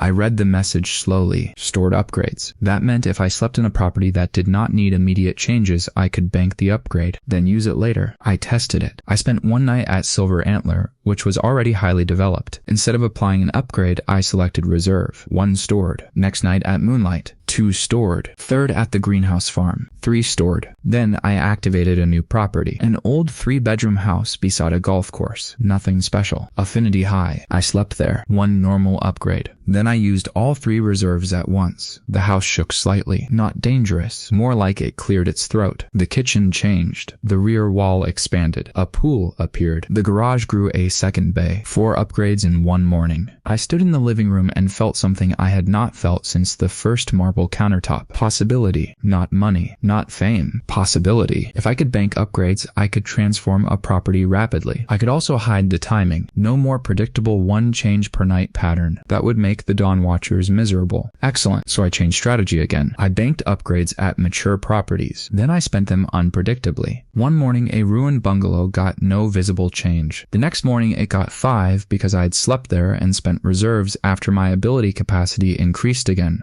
Online trackers collapsed into arguments. People accused each other of missing upgrades. One forum created a weather model for my renovation speed. They began correlating moon phases. I had never been happier. Taeho, however, became more determined. He showed up at my office without an appointment. My receptionist called upstairs. I came down. He was standing in the lobby wearing sunglasses indoors. He looked around at our models and project photos. Then he asked to talk privately. I expected another challenge. Instead, he offered a partnership. That surprised me. He said he had spent a year studying Dawnstone, our acquisition pattern, our renovation timelines, our resale numbers. Our projects made no conventional sense. He did not know the secret, but he knew there was one. He said I had something, a process, a technology, a team, whatever it was, he wanted in. He offered capital, media reach, acquisition staff, and access to luxury buyers. In return, he wanted 20% of future projects. I told him no. He asked how much. I said it was not about money. He smiled. He said everything was about money. I looked around our lobby. A year earlier, I would have agreed. Now I knew better. Some things were about sleep. I declined. He left politely. Too politely. Dongsu watched him walk out and said Taeho was definitely planning something. I asked what. Dongsu said maybe he would release bees into my bedroom. I told him that made no sense. 2 weeks later, someone booked every legal short-term rental within 5 miles of my newest project. Then trucks arrived at the neighboring property at midnight. They were installing lights for an overnight commercial shoot. Bright lights, huge generators, music. Crew. My bedroom window glowed like noon. I stared outside. Across the field, Taeho stood beside a camera. He waved. It was not illegal. He had rented the site. He had permits. Noise was allowed until 2:00 a.m. He was not attacking my property. He was attacking my sleep. Dongsu looked at me. I looked at him. He whispered, I told you, no bees, but close enough. I tried earplugs. The generator vibration traveled through the ground. I tried a sleeping mask. The room still pulsed with bass. At 2:15, the crew stopped. I finally fell asleep. At 6 o'clock, a landscaping company began work on another neighboring parcel, leaf blowers. Taeho had rented that too. He had found my weakness. I needed 4 continuous hours. I got 3 hours and 41 minutes. No upgrade. The next night, same problem. Then again. For the first time, someone had figured out how to stop Dawnstone. Not by buying properties, not by filing complaints, by making me tired. I hated how stupidly effective it was, and I could not complain publicly without revealing the truth. So on the 4th day, I bought a camper van. Dongsu asked whether a van counted as property. I said probably not. He asked why I bought it. I told him it was not for sleeping. At midnight, we parked the van beside the active house. The lights came on next door. Generators started. Taeho's crew began another suspiciously unnecessary night shoot. At 12:30, Dongsu put my folding mattress in the van. Then he drove. I remained lying on it. Legally, I was still occupying the house. Physically, I was not sleeping there. That would not work. But I was not trying to upgrade the house that night. I had 3 reserved upgrades. At 1:00 a.m., while Taeho watched the bedroom lights through binoculars from across the field, I activated all 3 stored upgrades remotely through the new reserve function. The house transformed while I was awake. The rear wing expanded. A second garage appeared. The landscaping changed. Taeho saw it. His face became the most beautiful thing on the property. He had assumed stopping my sleep stopped upgrades. Now he had no idea what was happening. I waved from the passenger seat as Dongsu drove past. The next day, Taeho canceled the night shoots. I slept 12 hours. The ability upgraded the bedroom soundproofing. That felt personal. I thought I had won. Then I received a new property affinity alert, not from a listing, from my own portfolio, Silver Antler Resort. Property affinity changed. Exceptional. Latent evolution condition detected. Requirement: legal residential connection to expanded parcel. I read it twice. Expanded parcel? I called Yuri. She checked county records. A huge piece of forested land beside Silver Antler was coming up for sale. It included an abandoned mining settlement, 6 old worker cottages, a collapsed general store, a tiny chapel, a road network, and 1 legally habitable house. The price was surprisingly low because the land was remote, difficult to develop, and filled with protected slopes. The 2 parcels touched. If I bought it and combined the legal holdings, Silver Antler would become enormous. I opened the preview. Property affinity, exceptional. Potential evolution tendencies. Destination district, transportation, recreation, residential cluster, unknown. There was that word again. Unknown. Dongsu looked at the listing over my shoulder. He slowly smiled. Then he asked the question I was already thinking. If one house on the parcel lets you upgrade an entire resort, What happens if the parcel has a whole abandoned town? I did not answer. I was too busy placing an offer. The abandoned mining settlement was called Pine Hollow. That name sounded peaceful. The place looked like peace had packed its bags in 1962. There were 6 cottages, 1 large foreman's house, a collapsed general store, an old workshop, a tiny chapel, 3 storage buildings, and a water tower that leaned enough to make me uncomfortable. A rusted sign at the entrance still said Pine Hollow population 84. Current population was 0, unless squirrels counted. The entire settlement sat in a valley behind Silver Antler, separated by a forest ridge and an old service road. The seller was a mining company that had owned the land through multiple mergers and apparently forgotten it existed. My offer was accepted at $1.8 million.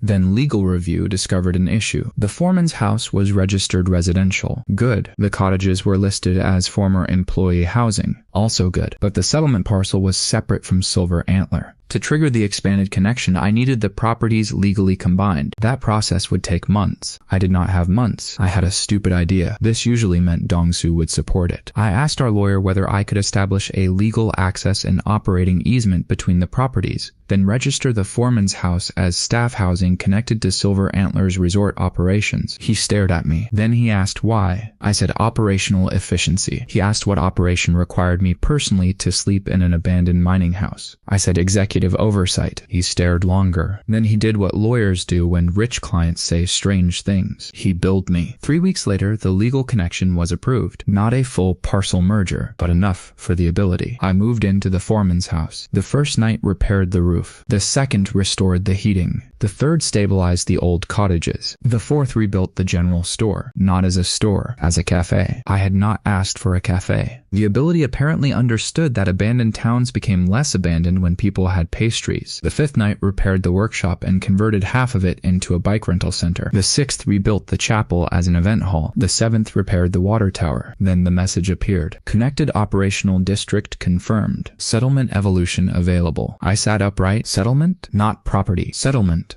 A map appeared in front of me. Silver Antler on one side, Pine Hollow on the other. A glowing line connected them. The ability asked me to select a development concept. I had never seen a menu before. Options floated in the air. Mountain Village, Wellness Retreat, Adventure District, Historic Resort, Creative Colony. I stared. Dongsu was asleep on a sofa downstairs. I considered waking him. Then I remembered he would choose Adventure District and somehow create a canon. I selected Mountain Village. The message faded. Nothing happened immediately. I went back to sleep. At 6:20 a.m. I woke to bells. Actual bells. I looked out the window. The chapel bell was ringing softly in the wind. Then I saw the road. Yesterday it had been cracked dirt and gravel. Now it was stone, not fake decorative paving. Beautiful stone lanes curved through the village. The cottages had changed. Each looked restored but not identical. Wood porches, warm siding, stone chimneys, window boxes. The old general store cafe had striped awnings. The workshop had wide glass doors. Small lamps lined the paths. A stream I had barely noticed now ran through a landscaped channel beside the road. A footbridge crossed it. I walked outside in pajama pants. Dong-soo emerged from the foreman's house holding a pillow. He looked around. Then he asked whether we had been kidnapped by Switzerland. I said maybe. We walked through Pine Hollow. The ability had not made it huge. It had made it alive. The cottages were now luxury guest residences. The foreman's house had become an inn. The old storage buildings were small shops. One was empty but clearly designed as a bakery. Another looked like a gear shop. Another had studio windows. The old mining workshop had become a recreation center. The water tower had a circular observation deck. And at the end of the main lane, a new station building faced the mountain. Rails disappeared into the trees.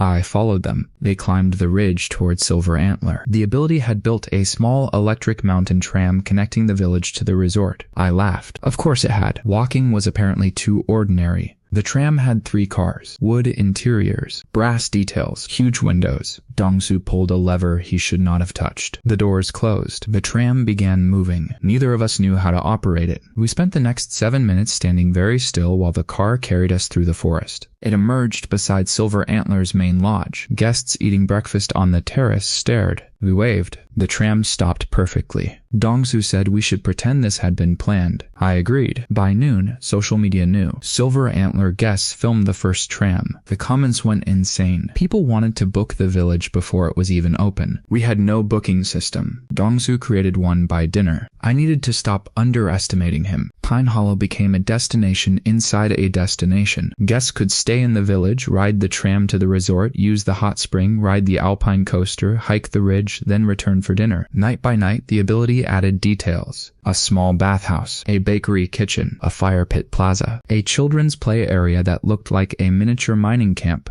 an underground tunnel attraction through a safe section of the old mine. That one caused an entire week of inspections. The mine had been sealed for decades. Now part of it contained lit walkways, historical displays, and a tiny underground train. Our engineer entered with 6 specialists. They came out 3 hours later arguing because the tunnel reinforcement was better than modern standards. One geological consultant accused our survey maps of being impossibly accurate. I said proprietary. He told me geology was not proprietary. I changed the subject. Pine Hollow opened. It sold out for 3 months. The local town, which had once contained 1 sleepy bakery and 1 gas station, suddenly had traffic. New restaurants opened. A shuttle company started. Someone opened a souvenir store selling fake mining helmets with silver antler logos. I bought one for Mrs. Kang. She wore it while collecting rent from her remaining tenants. She sent me a photo. Life was good, which meant the universe needed to become annoying again. Taeho announced a new company. Not a renovation company, an investment fund. He had partnered with several wealthy developers to create Crown Rise Property Group. Their stated goal was to acquire undervalued real estate and develop next-generation destination assets. This was a fancy way to say they were copying me with more money. At first, I did not care. There were millions of properties. Then Crown Rise began buying land around my projects. Not beside all of them, only the most successful. They bought a commercial lot near Moonlight. They bought farmland near the Greenhouse Restaurant. They bought 2 parcels near Silver Antler. Nothing illegal, nothing directly harmful. But it was obvious. Taeho wanted proximity. Maybe he thought my improvements raised surrounding values. They did. Maybe he thought I needed neighboring land. Sometimes I did. So he started collecting it. Yuri called it strategic encirclement. Dongsu called it being a mosquito with a company logo. I preferred Dongsu's term. Then Crown Rise made a public offer to buy Dawnstone. The number was enormous. I rejected it in 12 seconds. Tahoe released a polite statement saying they respected my decision. 3 days later, they bought the old freight depot beside one of my city projects. I started getting irritated. I could not outbid a fund forever. Not because I lacked money, because bidding wars destroyed the advantage. I needed properties no traditional developer could use. That thought led me to the strangest purchase of my life. A house under a bridge. Not metaphorically, literally. The city had built a new elevated road 20 years earlier. One old parcel survived beneath the sweeping concrete structure. The house sat between support columns. Tiny yard, constant traffic overhead, awful sunlight. No normal buyer wanted it. A developer could not build taller because of the bridge clearance. The lot shape was ridiculous. The noise was terrible. Affinity preview exceptional. Potential, acoustic engineering, subterranean expansion,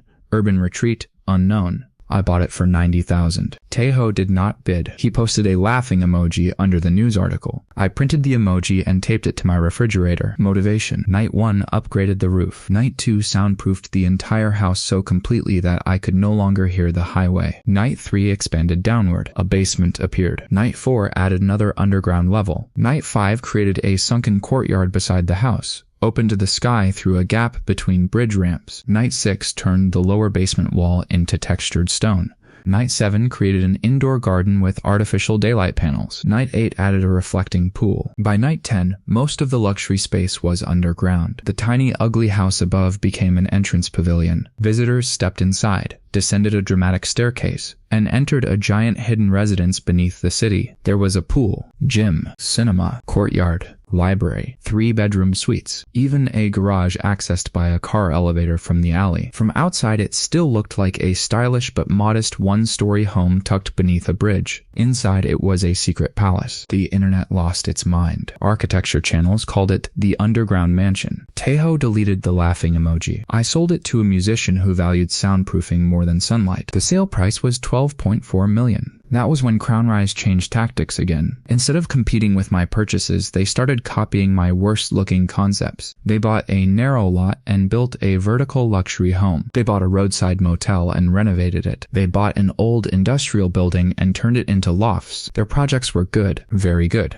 But they were normal. They took months. They cost millions. And because they were normal, I should not have cared. Then I saw their newest acquisition, an abandoned amusement park. I nearly dropped my phone. The park had closed 9 years earlier. Small roller coaster, Ferris wheel, arcade hall, parking lots, service buildings, and one caretaker bungalow legally registered as residential. Affinity preview appeared even through the listing archive. Exceptional. Potential entertainment district, hospitality, themed environment, transportation unknown. I called Yuri. She said Crown Rise closed the purchase that morning. Tejo had finally understood the parcel loophole. Maybe not the magic, but the pattern. Large distressed properties with legal residential structures. That was now his target. This was bad, not because he could use my ability. He could not, but he could remove the best raw material from the market. I needed to move faster. We built an acquisition team whose only job was finding strange properties with legal residences. They found an old vineyard with a farmhouse, a closed summer camp with a director's cabin, a former zoo property with a caretaker house. I rejected the zoo because the cages made me sad. They found a film ranch, a retired observatory with staff housing, a ferry terminal with an apartment upstairs, a private airfield with a pilot's cottage. That one made Dongsu make a sound like a kettle. I bought the airfield. The property was ridiculous. One cracked runway, 2 hangars,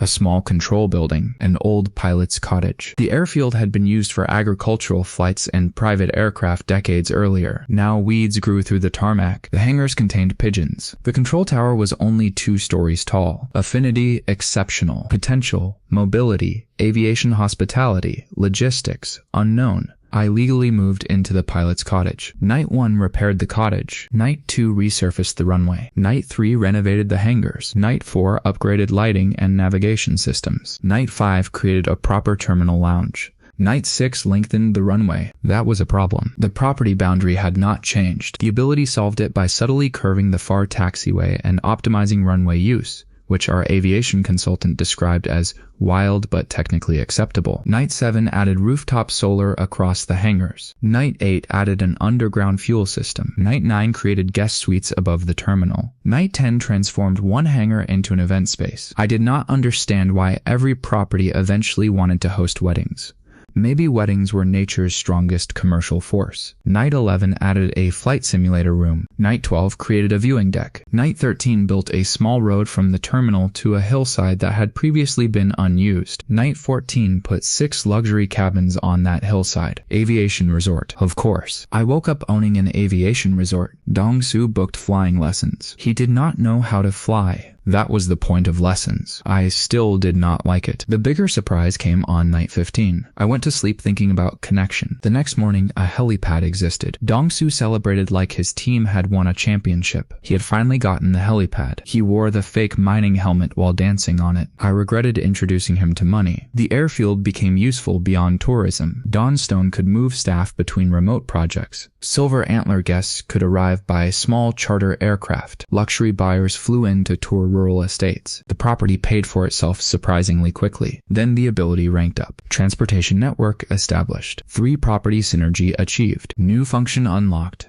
Linked upgrade. Qualifying sleep may apply 1 coordinated improvement across up to 3 connected portfolio properties. I stared at the message. Connected portfolio properties. I tested it carefully. I selected Silver Antler, Pine Hollow, and the airfield. Then I chose an intention. Guest arrival. I slept at the airfield. The next morning, the airfield terminal gained a dedicated Silver Antler lounge. At Silver Antler, a small arrival pavilion appeared beside the parking area. At Pine Hollow, the tram station gained luggage handling space. 1 sleep, 3 properties. Not giant changes, but coordinated. My power was becoming a network. I imagined what could happen if I connected the motel, the farm, the resort, and future properties. Dawnstone could become more than a developer. It could become an ecosystem of places that upgraded together. That idea was exciting. It was also exactly the kind of sentence that would make my accountant stare at me for 10 seconds. So I did not tell her. Instead, I started experimenting. Linked upgrade, food service. The greenhouse farm gained a packing kitchen. Silver Antler gained a farm-to-table pantry receiving area. Moonlight gained a small fresh produce market beside the diner. Linked upgrade, guest transport. The airfield got better shuttle bays. Silver Antler got a covered arrival loop. Pine Hollow got a luggage cart system. The improvement improvements were practical. The ability had matured. Then Dongsu somehow gained access to the intention interface. Not literally, he could not see the messages, but he left 3 identical sticky notes at 3 properties. Each said ice cream. I found one before bed at Silver Antler. I laughed and forgot to remove it. The next morning, Silver Antler had a tiny ice cream window beside the hot spring terrace. Pine Hollow had a gelato counter inside the old general store. Moonlight had soft serve built into the diner. I called Dongsu. He answered with his mouth full. I told him I was changing every access code. He said I had already tried that. Correct. At this point, Dawnstone was worth hundreds of millions on paper. That attracted a new species of human: consultants, bankers, private equity people. They arrived with decks, so many decks. People wanted to lend me money. People wanted to invest. People wanted to buy pieces of businesses I had accidentally created by sleeping. One banker spent 40 minutes explaining a complex financing structure. I understood maybe 12%. At the end, I asked if the loan had a prepayment penalty. He looked offended that I had focused on the one part that mattered. Yuri began managing investor conversations. Mina ran operations. Dongsu ran chaos. I focused on acquisitions and sleep. Then a property appeared that all of us wanted. Even Yuri, a small coastal castle. Calling it a castle was generous. It had been built in the 1920s by a shipping merchant who wanted a European-style estate. Stone walls, round tower, courtyard, cliff views. It had been abandoned after a failed hotel conversion. Water damage everywhere. Broken windows. Half the roof missing. One wing closed for structural issues. But the legal property included a caretaker cottage. Affinity preview.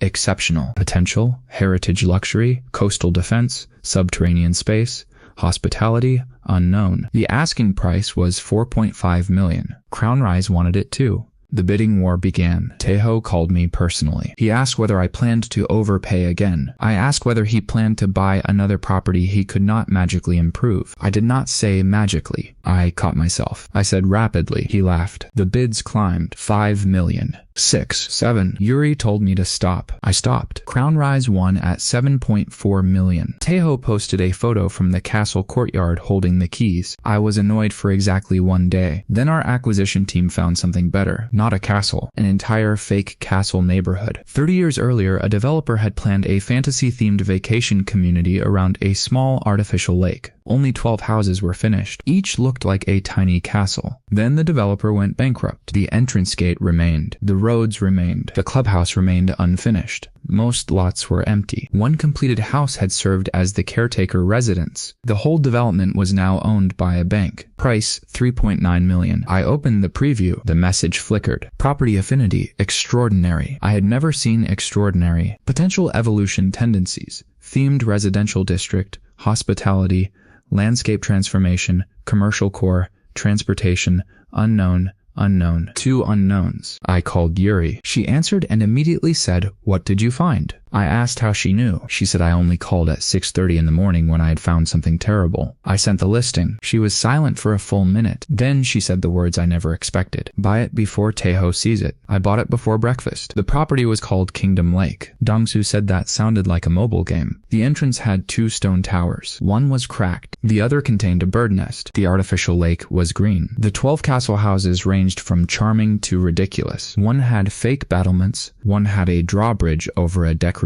ditch. One had a round turret too small to contain useful furniture. The unfinished clubhouse looked like a castle collided with a shopping mall. I loved it immediately. I moved into the caretaker castle. Night 1 repaired its roof. Night 2 repaired the roofs of all 12 houses. Night 3 cleaned the lake. I mean completely. I woke up and the water was clear. Reeds grew along the edges. A small fountain ran near the center. Fish existed. I did not add fish. I hoped they were legal. Night 4 restored the entrance gate. Night 5 rebuilt the roads. Night 6 finished the clubhouse exterior. Night 7 converted the clubhouse interior into a grand hall, restaurant space, and guest facilities. Night 8 added gardens around the lake. Night 9 created walking paths. Night 10 added 3 new houses on previously empty lots. The system was building from nothing now, not just upgrading existing structures. I stared at the new houses. They matched the theme but looked modern enough to live in. Stone bases, timber details, Tall windows. No fake medieval discomfort. Night 11 added 2 more. Night 12 added a lakeside bathhouse. Night 13 created a little market square beside the clubhouse. Empty shop fronts waited for businesses. Night 14 built a pedestrian bridge over the lake. Night 15 added a tower in the center of the bridge. Completely unnecessary. Excellent. Then the message appeared. District growth threshold reached. Population support features available. This was no longer a mansion, no longer a resort. The ability was building a town. And that was when I received a message from CrownRise. Not a legal threat, not a bid, a photograph. Taeho standing in the courtyard of his coastal castle. Behind him, construction equipment filled the site. The caption said, 30 days, 1 castle each. Round 2? I looked out my window at 12 upgraded mini castles, a restored lake, a market square, and a tower bridge. I smiled. Poor Taeho had no idea what I had bought. I accepted the second challenge. This was objectively unnecessary. I had already beaten Taeho once. I was richer than I had ever imagined. My company had successful businesses, a mountain resort,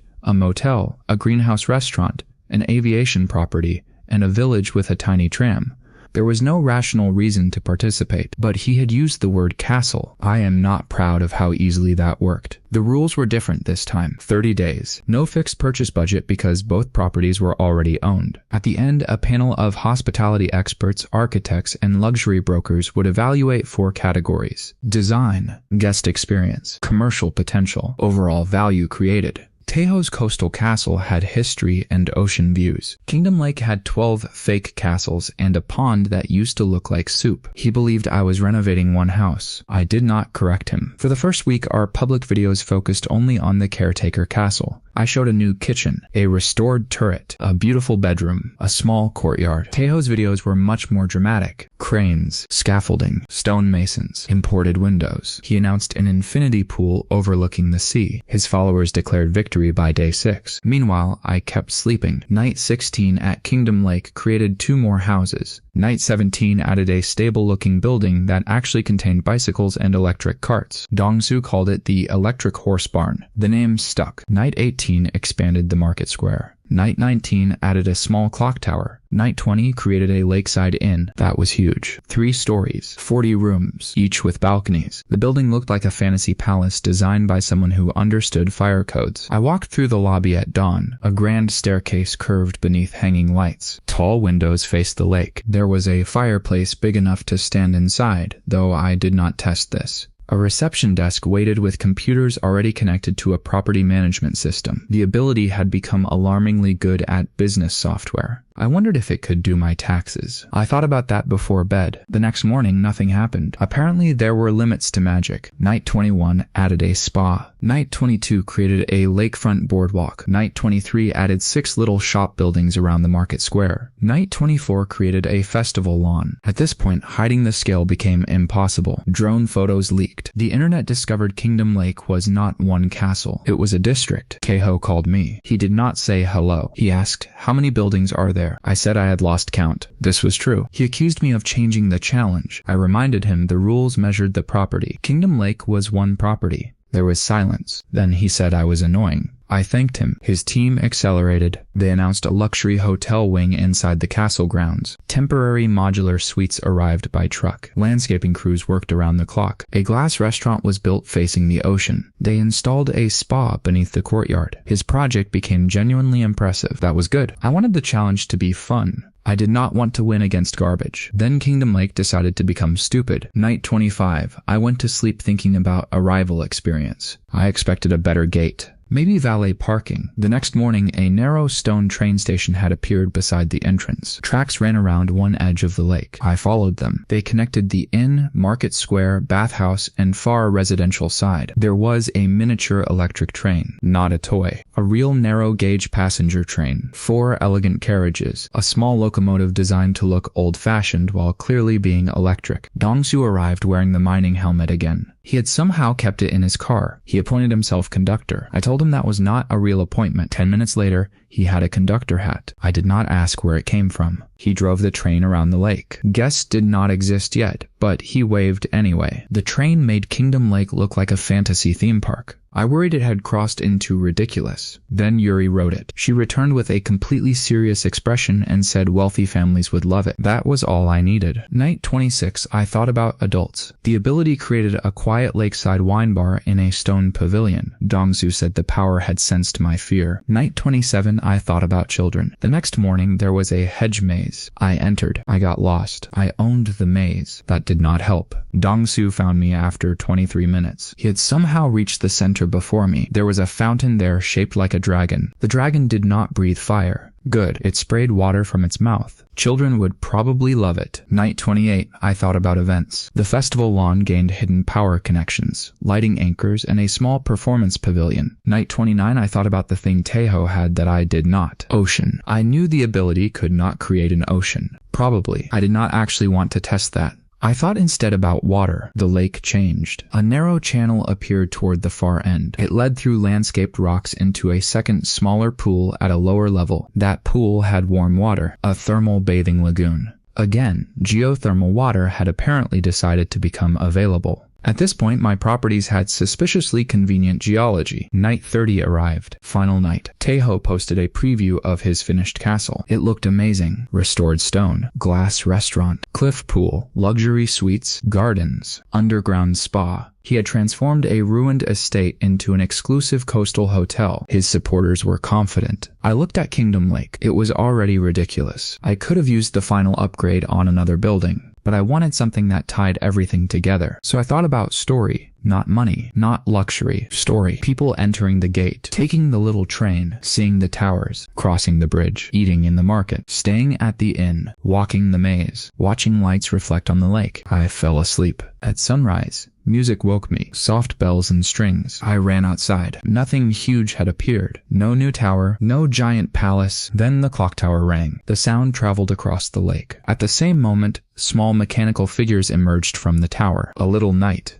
a dragon, a princess, a baker, a blacksmith. They moved through a tiny mechanical scene before disappearing again. I laughed. Then the market awnings unfolded automatically. The train station lights came on. The bridge tower opened shutters. Flags lifted at the entrance. Fountains activated. The entire district woke up in sequence. The property had created a daily show, not loud, not cheesy, just enough to make the place feel alive. At night, there was another sequence. Lanterns came on around the lake. The dragon fountain lit from beneath. Small projections moved across the castle walls like shadow stories. The inn windows glowed. Music played softly through hidden speakers. It felt like the place had its own rhythm. That was the final upgrade. Not a room, an experience. The judging panel arrived 2 days later. We toured Taeho's coastal castle first. I hated admitting it. It was excellent. The restored original architecture looked better than before. The cliff pool was dramatic. The hotel suites were beautiful. The restaurant view was unfair. One judge stood on the terrace for 5 minutes without speaking. Taeho noticed me looking. He smiled. I told him the eyebrows were still bad. He stopped smiling. Then everyone traveled to Kingdom Lake. The panel expected a renovated novelty development. They entered through the gate. The miniature train arrived. Dongsu was driving. Of course he was. He wore the conductor hat. I had specifically told him not to. He claimed the guest needed authenticity. The judges laughed and boarded. We passed the lake, the bathhouse, the residences, the market, the inn, the bridge tower, the thermal lagoon, the hedge maze, the event lawn. By lunch, half the judging panel had forgotten it was a competition. They were discussing weekend packages. One broker asked whether residences would be sold individually. I had not considered that. Yuri wrote it down immediately. The final scores were announced that evening. Design went to Taeho by 2 points. He deserved it. His castle was a more coherent single architectural project. Guest experience went to Kingdom Lake. Commercial potential went to Kingdom Lake. Overall value created was not close. Crown Rise had spent millions renovating the coastal castle into a property worth roughly 40 million. Kingdom Lake had cost 3.9 million. The new valuation was 118 million. Dongsu fell out of his chair. He was not sitting correctly. Taeho stared at the number. Then he laughed. Actually laughed. Not angry. Not fake. He shook my hand.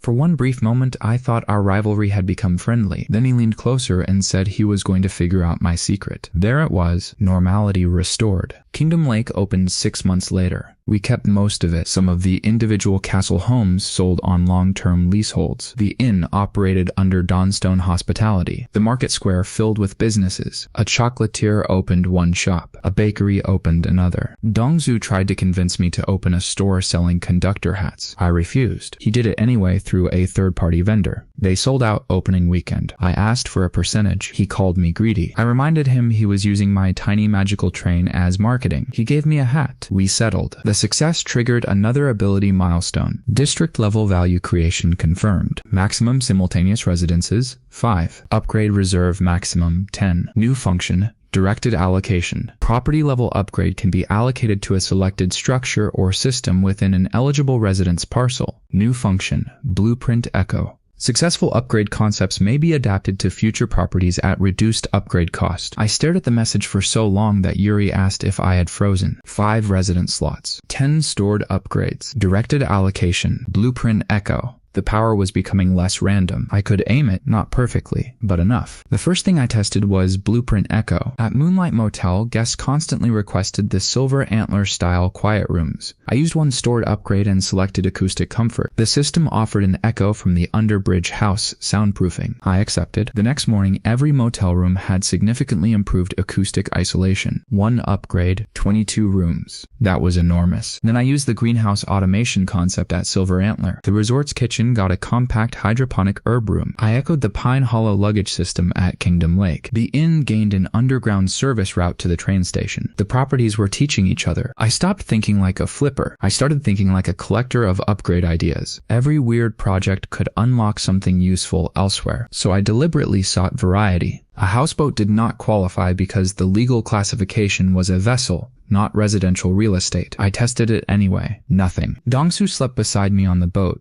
and woke up disappointed. He said maybe we needed to believe harder. I told him magic had zoning laws. A converted church did qualify. The residents occupied the entire parcel. The ability created incredible acoustic treatment, a loft library, and stained glass lighting effects. I sold it to a composer. An old fire station with legal loft housing qualified. It gained a polished vehicle bay, giant kitchen, roof deck, and a brass fire pole that remained purely decorative. Dongsu ignored decorative. He slid down it 7 times. A converted bank qualified. The old vault became a wine cellar. A former post office did not qualify until residential approval was finalized. Then it upgraded the sorting room into a huge open kitchen and event space. A windmill cottage upgraded the windmill itself. The blades became part of a small energy system. Our engineer spent 2 days staring at the generator. A water tower loft was even stranger. The residents sat inside the tower. The first upgrade improved access. The second transformed the tank level into a circular lounge. The third added a rooftop viewing ring. The fourth created a spiral guest suite wrapping around the central core. It looked impossible from outside. Inside it felt like living in a luxury telescope. The ability loved strange constraints. So did buyers. Dawnstone became famous for properties nobody else knew what to do with. Ruined structures were no longer liabilities. They were raw ingredients. Unfortunately, fame attracted copycats. A developer bought an old grain silo and marketed it as Dawnstone-inspired vertical living. Another company launched overnight renovations that took 10 days but worked only at night. A startup claimed to use artificial intelligence to predict hidden value in distressed properties. Their software recommended buying a flooded basement under a freeway. I hoped they had insurance. Then someone created a sleep-themed real estate fund called REM Capital. Their logo was a pillow. I considered suing them for emotional damages. The most annoying copycat was still CrownRise. Taeho's company had learned. They stopped chasing my exact acquisitions and started specializing in large, distressed destination properties. Their normal renovation speed was excellent. Their media machine was better than mine. Their properties became successful. For the first time, Taeho was not just a rival. He was competition. That was fine. Competition made me sharper. Then he did something unexpected. He called me about a deal, not to fight, to warn me. A government auction was coming up for a strange property, an abandoned hilltop research campus that had been converted years earlier into a private educational retreat. Several buildings, dormitories,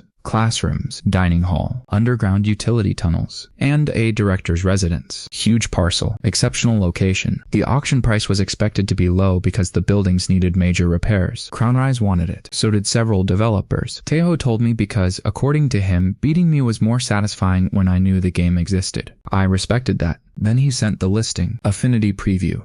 Extraordinary. Potential evolution tendencies. Education, research, residential district, vertical expansion, subterranean network, technology infrastructure, unknown, unknown, unknown. 3 unknowns. I had never seen 3. I immediately wanted it. The auction became war. Not dramatic crime war. Rich people raising numbered paddles while drinking terrible conference center coffee. Opening bid. 2 million. 5, 8, 12. Crown Rise bid 13. A hotel group bid 14. I bid 15. A university consortium bid 16. Dongzu whispered that for 16 million we could buy 16 million $1 houses. I told him that was not how inventory worked. 20 million, 24, 28. Yuri told me the projected land value alone supported 30. Crown Rise bid 32. I bid 33. Taeho bid 35. I hesitated. He smiled across the room. I checked the affinity again. Extraordinary. 3 unknowns. I bid 36. A new bidder entered. 40 million. Everyone turned. The bidder represented a company I did not recognize. Blackstone Meridian Holdings. Not the famous company with a similar name. This one was smaller. Private. Almost no public profile. They bid without hesitation. 45. Crown Rise dropped out. Taeho looked annoyed. I bid 46. Meridian bid 50. Yuri put a hand over my paddle. She whispered that the price no longer made sense. She was right. The ability could create value. But paying any price just because something had high affinity was stupid. I stopped. Meridian won at 50 million. Their representative never looked at me. That should have been the end. It was not. 3 weeks later, Meridian bought another property I had previewed as extraordinary. An abandoned coastal boarding school, then another, a dead desert retreat center, then another, an old company town with legal housing. They were targeting the same pattern, large distressed properties, residential component, multiple structures. Exactly my strategy. I told myself it could be coincidence. Then they bought a failed vineyard hotel with an owner's residence 1 hour before our offer deadline. No coincidence. Someone understood, maybe not the power, but the selection logic. I asked Yuri to research Meridian. The company had formed less than a year earlier. Its directors were hidden behind holding entities. Its funding was private. It had made almost no public announcements. And it had spent over $200 million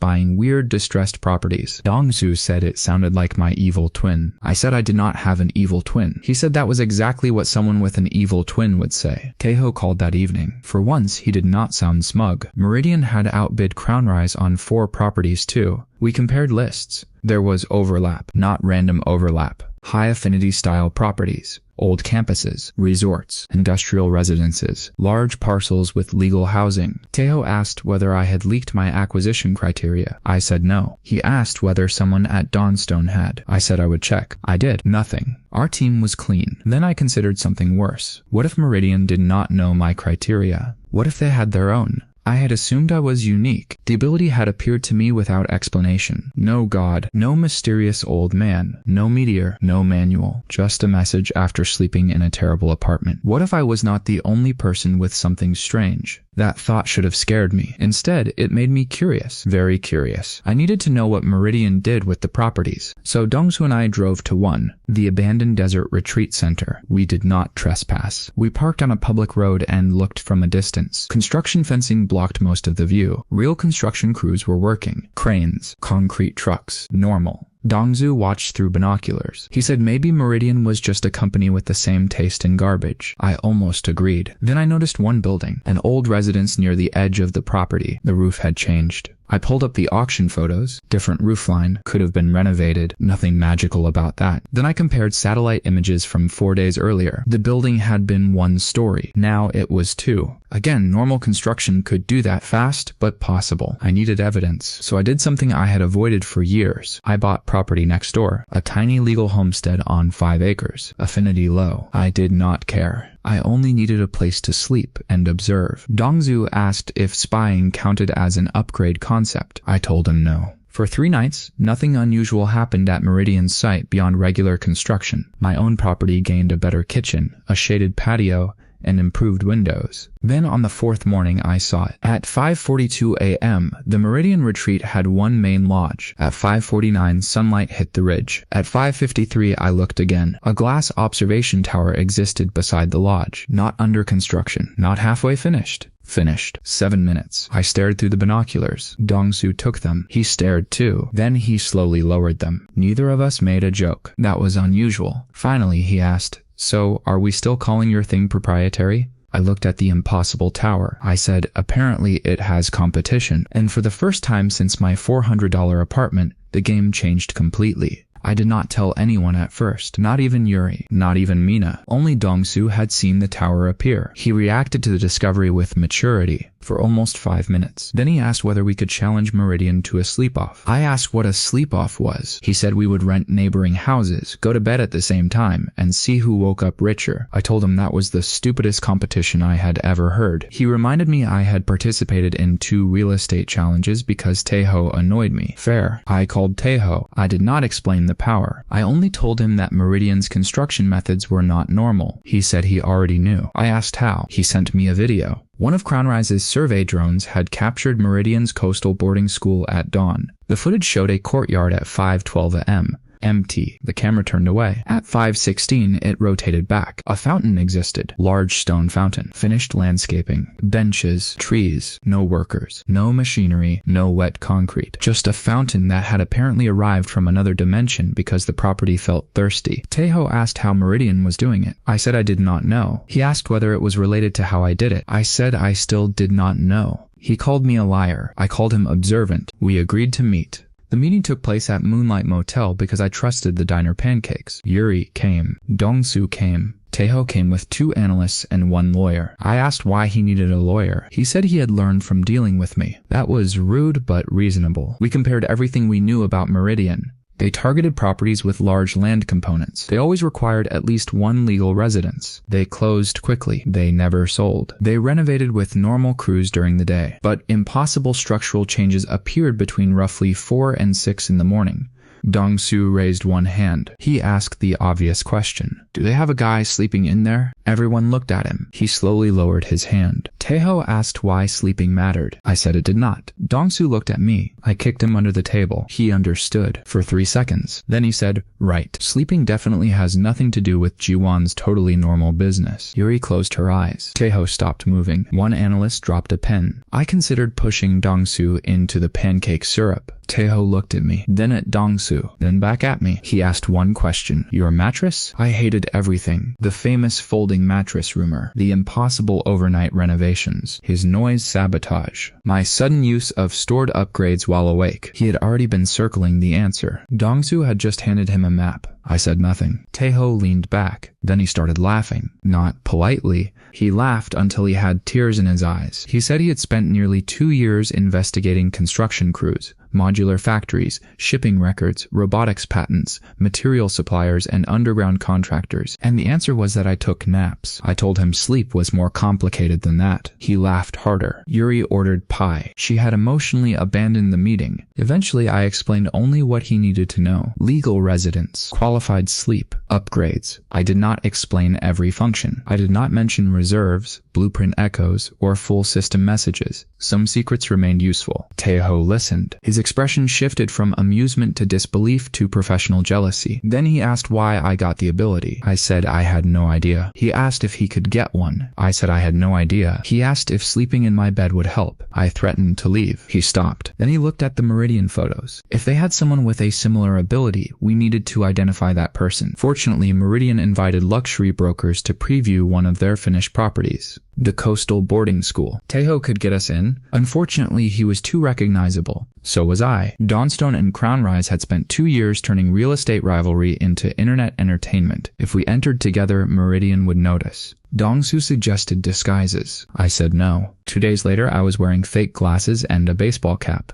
Taeho wore a mustache. Not a convincing mustache. It looked like 2 caterpillars had signed a lease under his nose. Yuri refused to walk near us. She entered separately as a legitimate broker. Dong-soo stayed outside because no disguise could hide his personality. The former boarding school was incredible. Meridian had transformed the old dormitories into hotel wings. Classrooms became meeting spaces and studios. The dining hall became a restaurant. The old gym became a spa and fitness center. The central lawn had gardens, and the mysterious fountain sat in the courtyard. I walked past it. A small message appeared at the edge of my vision. Foreign upgrade signature detected. I stopped. Foreign. That answered one question. My ability recognized the work. I touched the stone. Another message. Compatible residential evolution effect. Origin. Unregistered external user. Recent application. Water feature enhancement. My heart beat faster. Someone else had the same type of power. Taeho whispered that my face looked weird. I whispered that his mustache looked worse. We continued. The impossible observation tower rose at the back of the property. I stepped inside. Foreign upgrade signature. Every supernatural improvement produced the same result. Compatible, not identical. Then I saw a woman standing near the windows. Maybe 30, short black hair, simple gray suit, no jewelry, no visible expression. She was speaking to a Meridian executive. I would not have noticed her except for one thing. She looked at me, not at my hat, not at my fake glasses, directly at me. Then her eyes moved slightly upward, as though she was reading something floating above my head. I felt cold. A message appeared. External compatible user detected. She smiled, very slightly. Then she walked toward me. Taeho whispered that we should leave. I ignored him. The woman stopped a few feet away. She looked at the fake glasses, then the baseball cap, then Taeho's terrible mustache. Finally she said,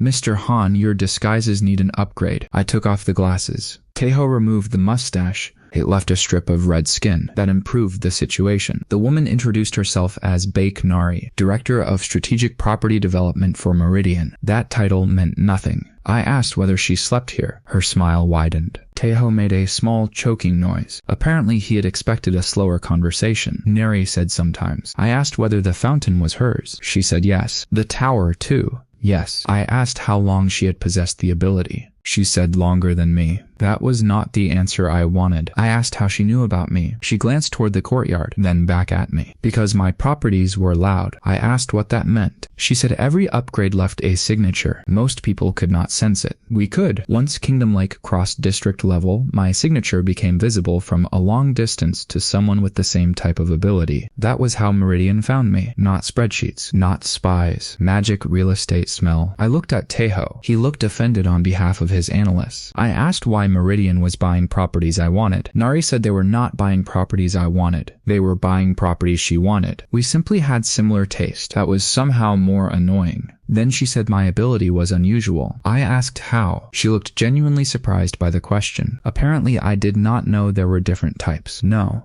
I did not. Nari explained in the least helpful way possible. Her upgrades favored scale, efficiency, and repeated patterns. Mine favored adaptation, resident intention, and weird site-specific features. I pointed at the fountain. She said fountains were efficient. I disagreed. She ignored me. Then I asked the important question. How many people had abilities like ours? She said she knew of 7. 7. My entire brain became static. 7 people in the world who could apparently sleep buildings into luxury, or something close to that. I asked if they all worked for Meridian. She said no. I asked if Meridian was some kind of supernatural property organization. She said Meridian was an investment company. I asked why an investment company employed a magical sleeper. She said because it was profitable. That was annoyingly sensible. Taeho asked if he could invest. I stared at him. He shrugged. Nari looked at him and said no. I enjoyed that. Then she invited me to dinner. I declined. She said the invitation was not social. There was a property coming to auction. A very unusual property. Several compatible users were interested. She thought I should attend. I asked why she would invite competition. She said because certain properties were too large for one evolution signature. I did not understand. She said I would. Then she handed me a card. No address. Just a date and a time. I turned it over. A set of coordinates. Dongsu would love this. Nari walked away. I called after her and asked one final question. Did legal occupancy matter for her too? She stopped. She looked back. Then she smiled. Of course.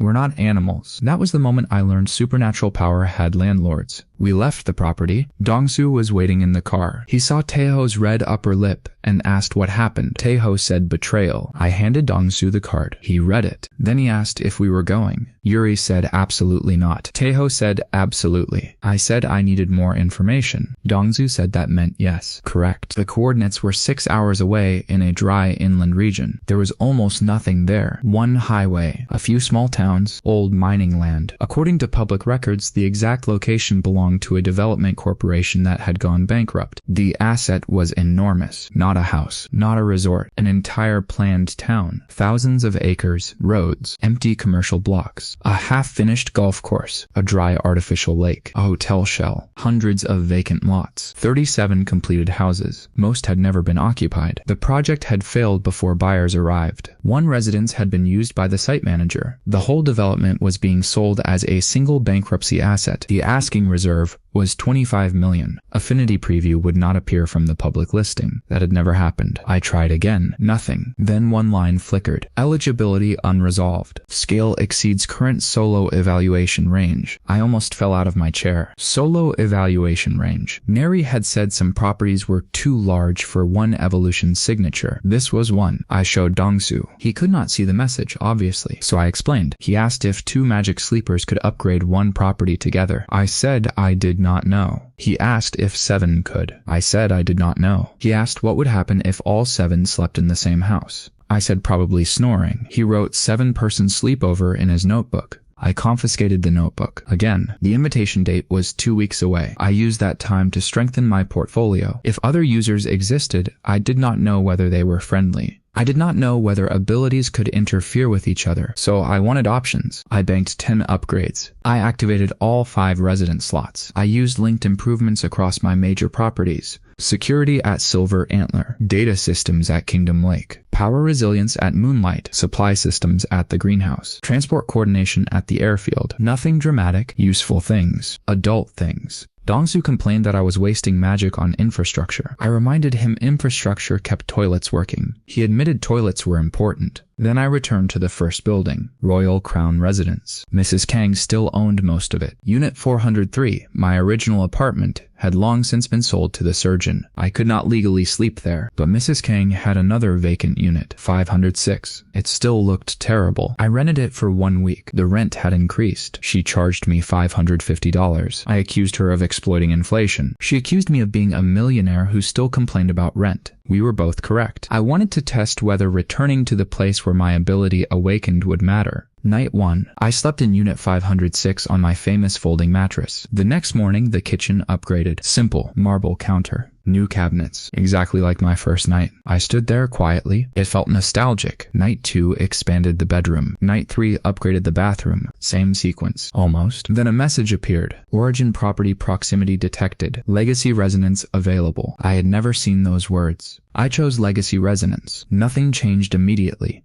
Then the system displayed old milestones. First legal occupancy, first owner upgrade, first asset evolution, first conceptual upgrade. It showed my progress like a ridiculous career timeline. Then a new option appeared, legacy selection. Choose one foundational rule to reinforce. Legal occupancy verification, owner efficiency, conceptual intention, spatial adaptation. I read each carefully. Reinforcing legal verification sounded boring. Owner efficiency could improve upgrades. Conceptual intention could increase control. Spatial adaptation could make impossible spaces more powerful. I chose conceptual intention. If I was about to deal with other supernatural developers, control mattered more than raw size. The ability confirmed. Conceptual intention precision increased. Multi-feature intention available. I tested it that night. Instead of thinking better living room, I formed 3 linked ideas. Comfort, storage, light. The next morning, Unit 506 had a larger living area with hidden storage walls and a widened window bay. All 3 intentions had been interpreted together. That was powerful. Mrs. Kang entered and said she wanted the same thing in 502. I asked if she would give me another week of free rent. She said no. I reminded her I had increased the value of her building by millions. She said that was why she knew I could pay $550. I paid. Some forces were beyond magic. Landlords were one of them. The night before the mysterious auction, I went to sleep in 506. I thought about readiness. The ability considered this. Then it upgraded the folding mattress. I woke up on a bed. Not a normal bed. The mattress had transformed into a perfectly supportive, temperature-controlled, ridiculously comfortable sleep system. The folding frame was gone. There was a compact base with hidden wheels. The mattress itself looked simple. No logos, no glowing magic. But the moment I lay back down, I almost fell asleep again. A message appeared. Resident recovery support optimized. Qualified sleep threshold may be reduced under high comfort conditions. Previous minimum, 4 continuous hours. New conditional minimum, 3 continuous hours. I sat upright. The mattress. After all this time, the power finally upgraded the mattress. Dong-soo arrived 20 minutes later because I had texted him. He saw the bed. His eyes widened. He whispered that the artifact had awakened. I told him it was a mattress. He walked around it reverently. Then he asked if he could touch it. I said yes. He touched one corner with 2 fingers. Then he asked if he could sleep on it. I said no. He called me selfish. I had spent 2 years creating $100 million properties. The one thing he wanted most was my mattress. That night we loaded the upgraded bed into a custom van, not because the van qualified as residence, because I wanted my sleep advantage available wherever I had legal occupancy. The auction site was stranger than the listing photos. The failed town was called Horizon Vale. A massive stone entrance sat beside the highway. Beyond it, empty roads spread through dry hills. Streetlights stood beside vacant lots. Palm trees had died along the central boulevard. The artificial lake was a dusty basin. A hotel tower rose unfinished near the center. Rows of completed houses sat on one ridge. No cars, no people. It looked like a city built for ghosts who had changed their minds. The auction itself took place inside the site's old sales center. Only 8 bidding groups attended. Meridian, Dawnstone, Crown Rise, 2 normal developers, a pension fund, a private family office, and 1 company from overseas. I scanned the room. Nari sat with Meridian. She nodded once. Then I noticed 3 other people who seemed out of place. A huge man in a floral shirt sitting behind the overseas company. An elderly woman with silver hair beside the family office. A teenager in a black hoodie near the back wall. Maybe 18, maybe younger. He was eating chips. Each one looked at me within seconds of my arrival. My system reacted. Compatible external user detected. Then again, compatible external user detected. Again, 3 users, plus Neri, plus me, 5. The teenager waved with a chip. I did not wave back. Dong-soo leaned toward me and whispered that the sleepover was assembling. I told him to stop calling it that. Taeho overheard. He looked around the room. He did not have the ability, so he could not identify anyone. He asked which people were sleep wizards. I told him never to use that phrase again. The auction started. The normal developers dropped out around 30 million. The pension fund stopped at 38. Crown Rise went to 42. Meridian bid 45. The family office bid 46. Overseas company bid 48. I bid 50. The teenager ate another chip. His company had no visible bidder. Then I realized he had a paddle beside his foot. He raised it. 55. Everyone looked at him. He continued eating. Dong-soo whispered that we had found the final boss of allowance money. I almost laughed. The price climbed. 60. 65. 70. Yuri texted me from the office. Do not get emotional. I texted back that I was perfectly calm. Then I bid 72 million. This was not perfectly calm. Nari bid 75. The silver-haired woman bid 80. The floral shirt man bid 82. The teenager bid 90. Taeho stopped participating. He looked at me as if waiting for my next bad decision. I did not bid. 90 million was already high for a failed town. The auctioneer prepared to close. Then Nari raised her paddle. 100. The room went quiet. The teenager stopped chewing. The silver-haired woman smiled. The floral shirt man crossed his arms. No one raised. Meridian won Horizon Vale for 100 million. I expected to feel disappointed. Instead, Nari turned toward me. She said,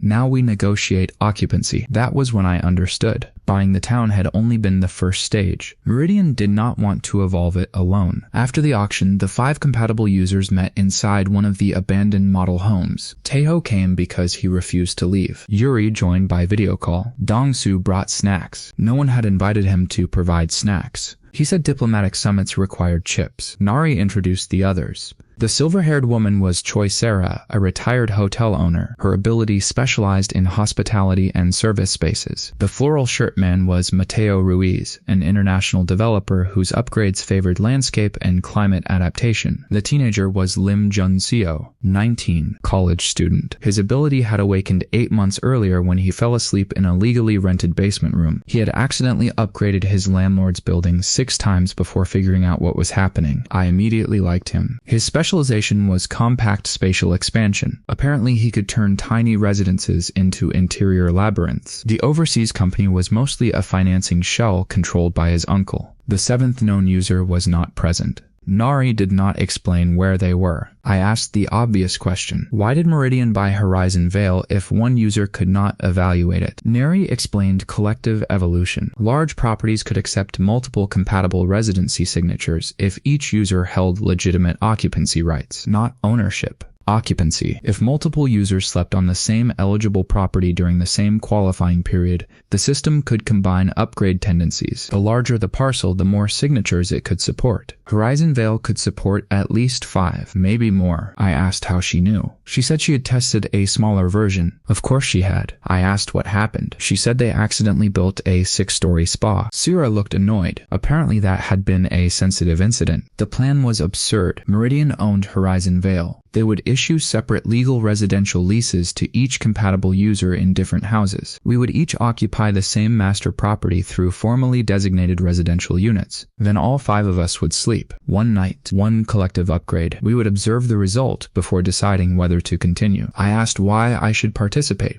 Nari offered Dawnstone a development share, 10%. Taeho objected on behalf of Crownrise even though this was not his deal. Nari ignored him. I asked for 15. She offered 12. I asked for control over hospitality integration. Sira objected. We argued. Dongsu ate chips. Eventually, we agreed to 13% and joint operating rights over future hospitality components. My accountant would probably faint. Then Taeho asked what Crownrise got. Nari said nothing. He looked personally wounded. I offered him media rights for the public redevelopment story if he kept the supernatural part secret. He considered, then accepted. Taeho had finally achieved his dream. He was inside the operation. Not because he discovered the magic, because he was good at filming rich people making bad decisions. We spent the afternoon creating legal occupancy agreements. 5 separate residences. 5 users. 1 property. The system confirmed each arrangement. At 9:00 p.m., we went to our assigned houses. Mine was number 12 on a ridge overlooking the dry lake. The home was ugly but intact. Dongsu helped carry in my upgraded mattress. He asked if he could stay. I said no because we did not know how collective evolution worked. He said if the town exploded, he wanted to see it. I said that was exactly why he should leave. He reluctantly returned to the sales center with Taeho. At 10:30,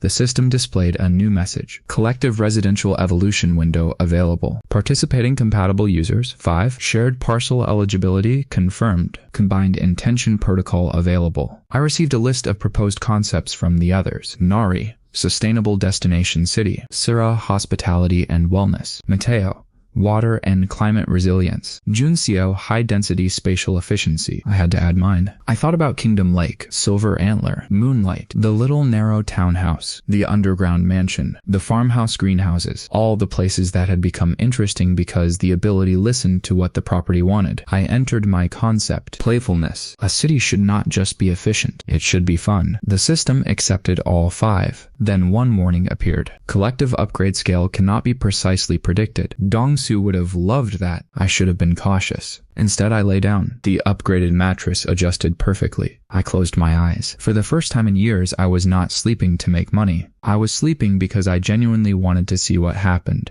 I woke at 4:18 a.m. Too early. No upgrade yet. I checked the system. Collective qualification in progress. I went back to sleep. At 6:07, I woke again. Silence. For a moment, I thought nothing had happened. Then I noticed light moving across the ceiling. Blue light. Like water. I sat up. The dry, artificial lake outside my window was full. Not half full. Full. Clear water stretched across the valley. I ran outside. Every streetlight was on. The dead palms along the boulevard had been replaced by shade trees. The road surface looked new. The empty central median had become a landscaped transit corridor. In the distance, something moved. A tram. A full-size electric tram glided silently along the boulevard. I started laughing. Then I looked toward the unfinished hotel tower. It was finished. No. It was more than finished. The original concrete shell had become a terraced hotel covered in balconies and vertical gardens. Beside it stood 3 new towers. Not giant skyscrapers. Mid-rise buildings curved around the lake. The empty golf course was gone. In its place were wetlands, gardens, sports fields, and what looked suspiciously like a lazy river. I knew exactly who was responsible for that. Me. I drove toward the center. Halfway there, I discovered the road had reorganized. Cars used outer loops. The central district was pedestrian. I parked beside a new mobility hub and entered on foot. Buildings had appeared along the empty commercial blocks. Shops, restaurants, apartments, offices. Not all finished inside, but structurally complete.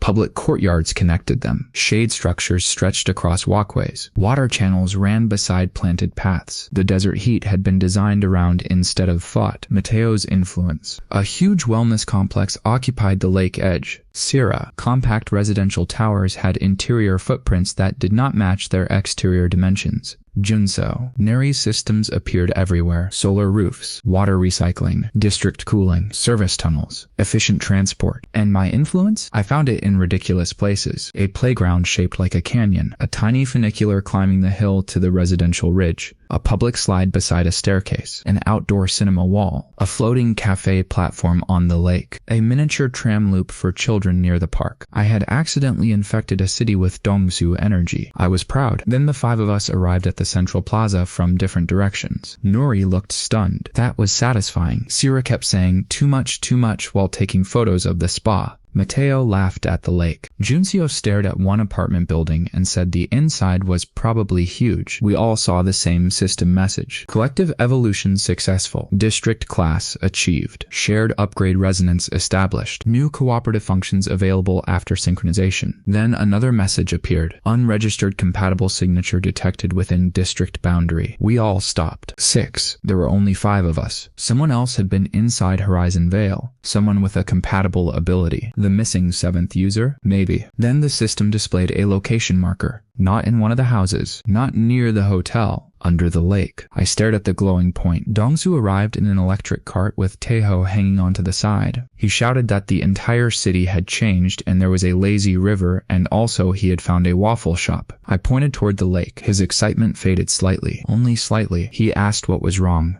I said there was another user. He asked where. I pointed down. He looked at the lake, then at me, then back at the lake. He asked if the other person was a fish. I said probably not. Taeho wanted to know what we were talking about. Before I could answer, the lake surface rippled. A circular platform rose slowly from the water near the center. Stone, metal, glass. It kept rising. Water poured from the sides. A structure emerged beneath it. An elevator shaft. The doors opened. Nobody came out. Instead, my system displayed one final message. Hidden residential sector recognized. Legal occupancy confirmed. External resident has initiated competing evolution claim. District ownership conflict pending. Next qualification cycle begins tonight. I read it twice, then 3 times. Nari looked at me. For the first time since meeting her, she had no clever explanation. Dongzu naturally had one. He adjusted his conductor hat, stared at the elevator rising from the middle of a lake that had not existed yesterday, and said, "So, underground landlord?" I looked across Horizon Vale. $100 million ghost town had become a living luxury city in one night. 5 supernatural residents had accidentally created a tram network, a resort district, a lake, apartment towers, parks, a wellness complex, and at least one completely unnecessary public slide, and somehow the biggest problem was still the same problem I had faced in my $400 apartment. Who legally lived here? The elevator doors remained open. Deep below the lake, something lit up. A line of windows. Then another. Then another. An entire underground residence was waking up beneath us. My system flashed again. Competing resident intention detected. Concept: maximize property value. I smiled. That was the most boring intention I had ever seen. Whoever was down there had made one mistake. They thought luxury was about value. I had learned better. Luxury was marble counters appearing overnight. Secret garages because your friend mentioned Batman. Snack elevators. Mountain trams. Lazy rivers. Tiny trains. A dragon fountain. A motel with soaking tubs. A village with pastries. A helipad I had spent 2 years trying not to create. If this mysterious underground sleeper wanted a property war, fine. I had 10 stored upgrades, 5 active residence slots, an upgraded mattress, 4 supernatural competitors standing beside me, 1 normal competitor who refused to go home, and Dongsu wearing a conductor hat for no valid reason. The next qualification cycle began at midnight. I had 18 hours to figure out how to legally outsleep someone underneath a lake. So I did what any responsible developer would do. I called my lawyer. Then I called Yuri. Then I told Dongsu to find me the quietest bedroom in the entire city. He saluted. I immediately regretted phrasing it that way, because Dongsu turned toward the new tram, pointed dramatically at the hill, and announced that director of sleep logistics was finally back in business. And somewhere beneath the lake, another impossible house began to grow.